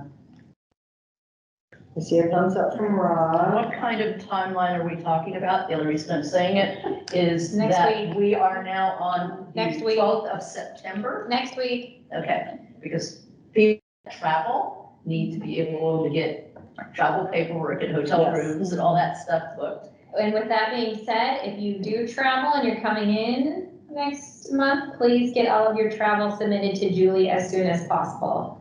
I'm going to be reiterating that at every meeting this month. Because, and then the local people need time to adjust their schedules as appropriately. So. Yes, and And so. my question as well is like, how much time do we have left? I kind of feel like we probably have to. For example, we're working on the orientation draft agenda tomorrow, and we're immediately setting to the October meeting logistics. Thank you. Lindsay's gonna get tired of listening to me. I am the person that likes things done early as Well, we practical. all, I said, No, Lindsay, believe me, I've worked with an awful lot of people that don't. So it makes me even more pushy. I say the last. all right. If you're early, you're on time, and if you're on time, you're late. I think this is the second, this will be the, maybe the third, possibly the second new member orientation in my 7 years on the board that I've heard about.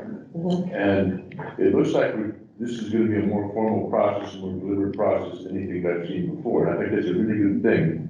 And I think that we can try to build on that by, in the entrance of these new members, and when they come, ask them what it is they hope to learn. And do that each time and keep modulating the orientations on what people said they hoped to learn as they were coming in. And then we could even do an exit question is, did you learn everything you wanted to learn? And then use that for the next time. Well, and what we didn't do a very good job of last year, because we didn't do a very good job of advertising it, is we put out a Survey Monkey survey.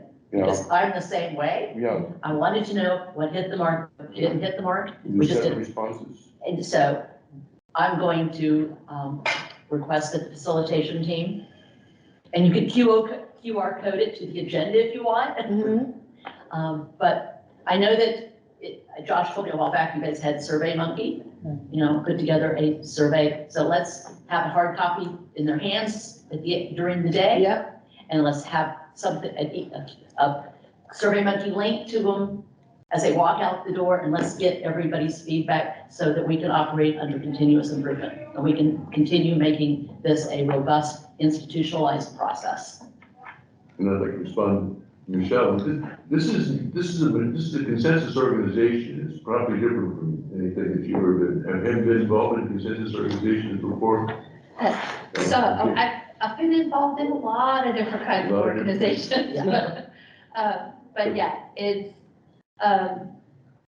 the consensus part is not the part I have an issue. No, I understand that, but getting to the consensus makes for a lot of long, involved, incremental, very small incremental discussions. Even the agendas are consensus upon, are negotiated consensus upon.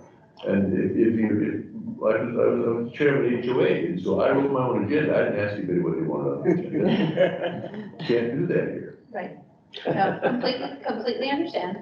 I think it's just that delicate balance, and maybe that is part of the communication that has to happen with new board members. And as we're recruiting new board members, because if they have not been, if they've not been involved in anything related to the nuclear industry, okay, that's already going to be a shocker, right? And then on top of that, you add we're coordinating by consensus with 3 different agencies and a facilitator and all these people, we're trying to get things done. I 100% can say I was not prepared for the amount of time and expectation that serving on this board would take. And I'm not a stranger to the nuclear industry or the community advisory boards. And so even for me, that was shocking. The amount of information that we received, the number of emails, the number of communications, the number of meetings is shocking. And so I think we need to do a good job of preparing people for that, because otherwise we're going to get people who don't engage. They just tune out. You don't get the agendas. You don't get the participation, because they're like, whoa, nobody told me it was going to be this. So the one thing that we get multiple notifications and emails from Ecology and from DOE on the same subject. And that might be able to help trim a little bit of that overburden. We can think about that. Yeah, and we talked about that at our last meeting a little bit, that instead of some of these individual put them all as the links in the one weekly email and dedicate our time as much as possible to anything that's ancillary communication besides, what's a must. to know, to try and bring that down a little bit. But speaking of consensus, I will not stand in the way of any of the decisions we need to make in order to have this meeting. I just wanted to put my 2 cents out there. I appreciate your feedback.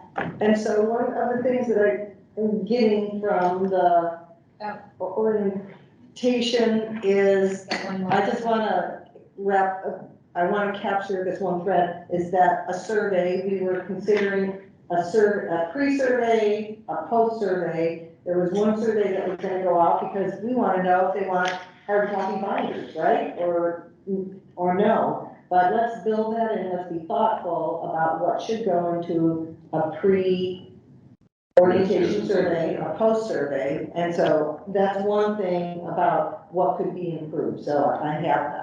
Well, I think the pre part could be just as simple as part of the introduction. Asking people what are they looking for? What do they need? Right, but you want to know that before they come in. You don't want to know that the morning of the meeting. Well, we have to start somewhere. Right, but. We start at this meeting, then we use that information for the next orientation. Right, yes, No, so all of the above, yes. We're not Right. using this That's to the set the agenda for the day. We're Yeah. using that for the next. I am the type of person, when I get up in front of the room, I would rather look the person in the eye and say, okay, what are you looking for? And then it's like if there's something really easy, we can fix right there and meet that need. I don't know if I was asked before I went to orientation or to a meeting, what are you expecting to come out of there with? I don't know if I could answer that question. Because I'm the type of person, I just kind of. What you expect to come out with is what do you want to know? What do you? Yeah, what are you hoping for? What are you hoping for? What do you want? Like I said, I wouldn't be able to go into an orientation with that. Most people go to from my experience, most people go to an orientation because they're told to, or it's an intro to whatever organization you're joining. It's kind of the introduction. But, are there other ideas about, so putting on our thinking hats, going back 15 minutes ago, were there things from your orientation that you went, wow, that was so great, I'd love to see it?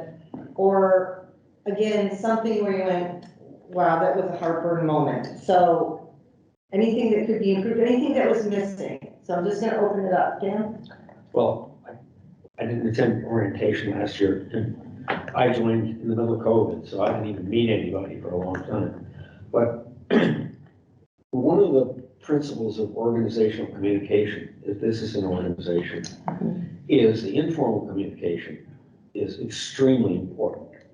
It goes all the way from the grapevine at the coffee pot to structured activities, perhaps even social get-together. So one of the best things that happened to me in my 3 years or so on the board was last spring when we divided up into groups and went to an extended lunch and interviewed one another and found out who was who. And I haven't heard any of that here. So one of the things that might be nice for, and one of the best times to share is mealtime, especially if you're waiting for an order to show up. But I would encourage things like breakfast, lunches, even a happy hour. The people who travel from out of state actually do get together in the evening and they work and they get to know one another. Those of us who live here, we just go home and, walk the dog. And I think there's a dimension that would help this outfit work better if we paid attention to we got plenty of formal communication. Like we pay attention to the informal communication, or the, less bureaucratic committees sitting around a table, and get into maybe assigning diverse people. Go sit with people you don't know. Don't talk to those people you've known for 30 years and you're talking about the same old stuff. Go meet somebody new. So that was one thing I wanted to add. The second thing is, as a recovering college professor, I would suggest that part of an orientation for the Hanford Advisory Board would be a very brief alpha, beta, gamma, what is radiation, what's security, what's a REM. And included with that, and I'd be happy to write that, I know this Hanford Advisory Board actually has a little statement that was written by Richard Bloom and a few others, Tony Brooks, a few years back, which I would like to correct and update but I would like to suggest that we have an optional session that might be a half an hour for radiation basics. And if I were to be part of that, the first thing I would say is radiation is like money.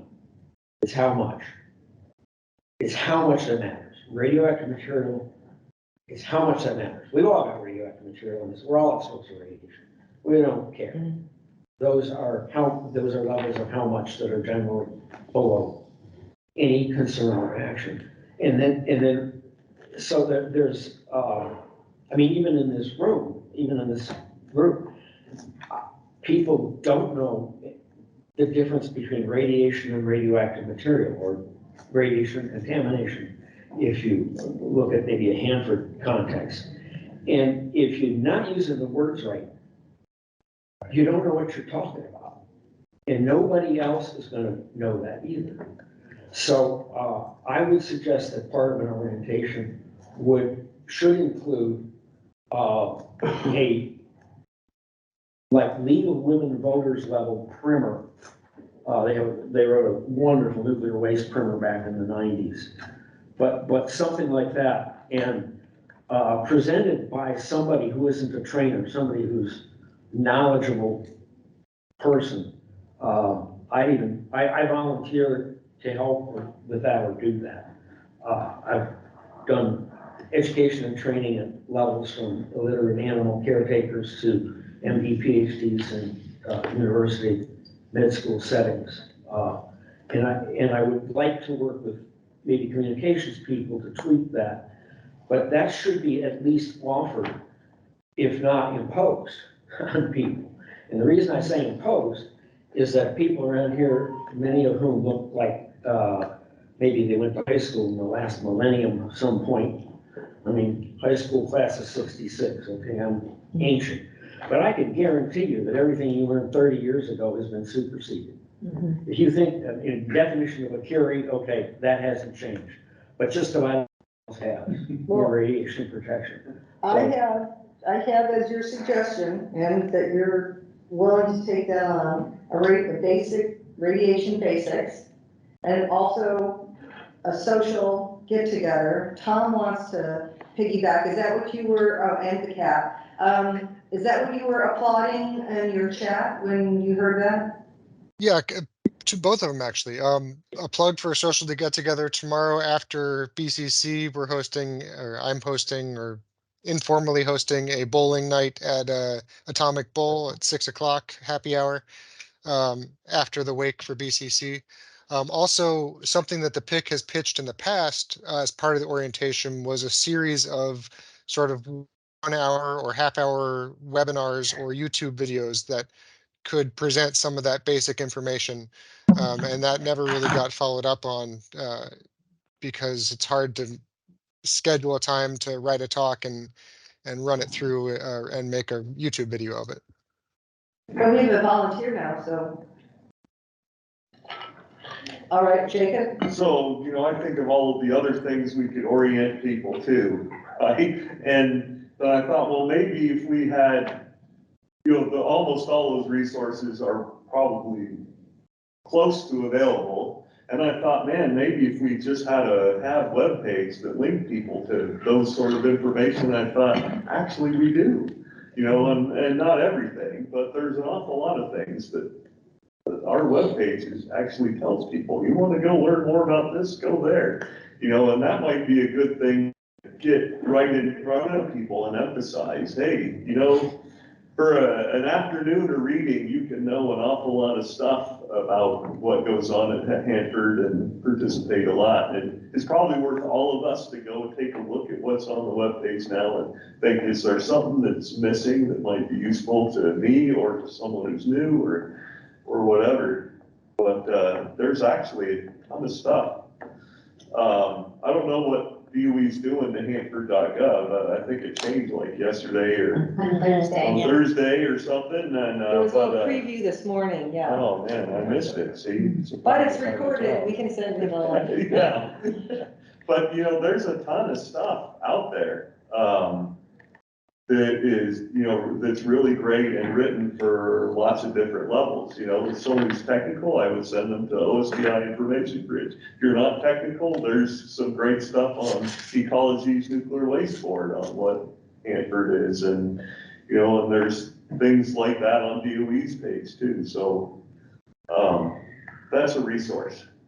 Well, and I'm gonna say that, because I think, I'm gonna look at Rob, Michelle, and Tracy. Didn't we talk about doing lunch and learns as part of the continuing educational process at the leadership workshop in June? Mm-hmm. We just, that was just in June, so it was just, you know, not too long ago. But Dan, we were talking about that very same topic. It's relatively topic again, but basically, you know, if you want to set something up, you know, we could blast it out, you know, in the next Thursday update, say anybody that's interested, you know, facilitation could probably set up a link, and you can then have teach them all about alpha, beta, gamma. And it's just, it's still initial thinking it out stages, but yes, we'd all recognize that there's only so much you can do in half a day of orientation, but there's a lot of really important topics out there. So how do we maximize the opportunities without killing everybody by killing all their time, the brain cells, and everything else? All right, Dan? You sparked an idea to me that maybe we're making an assumption that everybody knows how to read a report, a PDF, how to search a PDF, how to copy from a PDF, to put in your own notes, and maybe they don't. So it'd be a good idea to know what the basic functioning level of the new members are, and if they need help in digesting and mechanically manipulating this material for their own uses by listening to other people's ideas about how they did it. That might be a good use of time. Well, this has been generated a lot of great ideas. So it started out by what would be helpful for orientation. And like Susan was just saying, it doesn't need to all happen in the orientation day, right? It can be, it's an orientation, it's a learning process. So many things that will come up in the meeting minutes, and we'll be rolling forward, I think most immediately, into the agenda for the October meetings, right? For committee of the whole and the orientation, how that might look. We're gonna, DOE and the facilitation team will do a straw proposal on that by next week, right? Yeah, we'll work together to build what we think would be a good agenda, and then we can take that to Susan and Mia to take a look at. Having heard all of the comments here. Yeah, we've got a lot of good comments and recommendations, and if we're not able to incorporate them at the October committee week, it's definitely something that we want to take a look at as we move forward.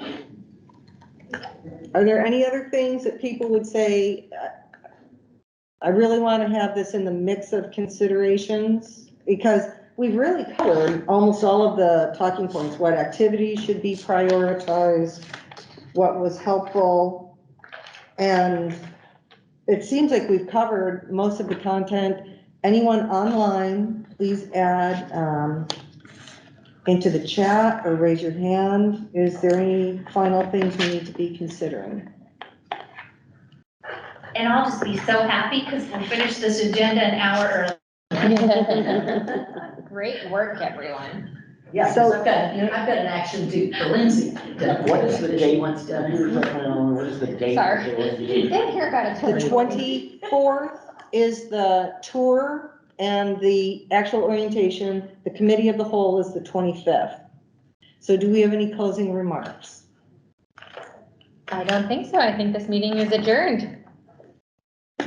There we go. Happy hour starts now. Great work, everyone. Thank you. Thank you. Thanks, Tom. We'll see you at bowling tomorrow night. Tom at Bowl.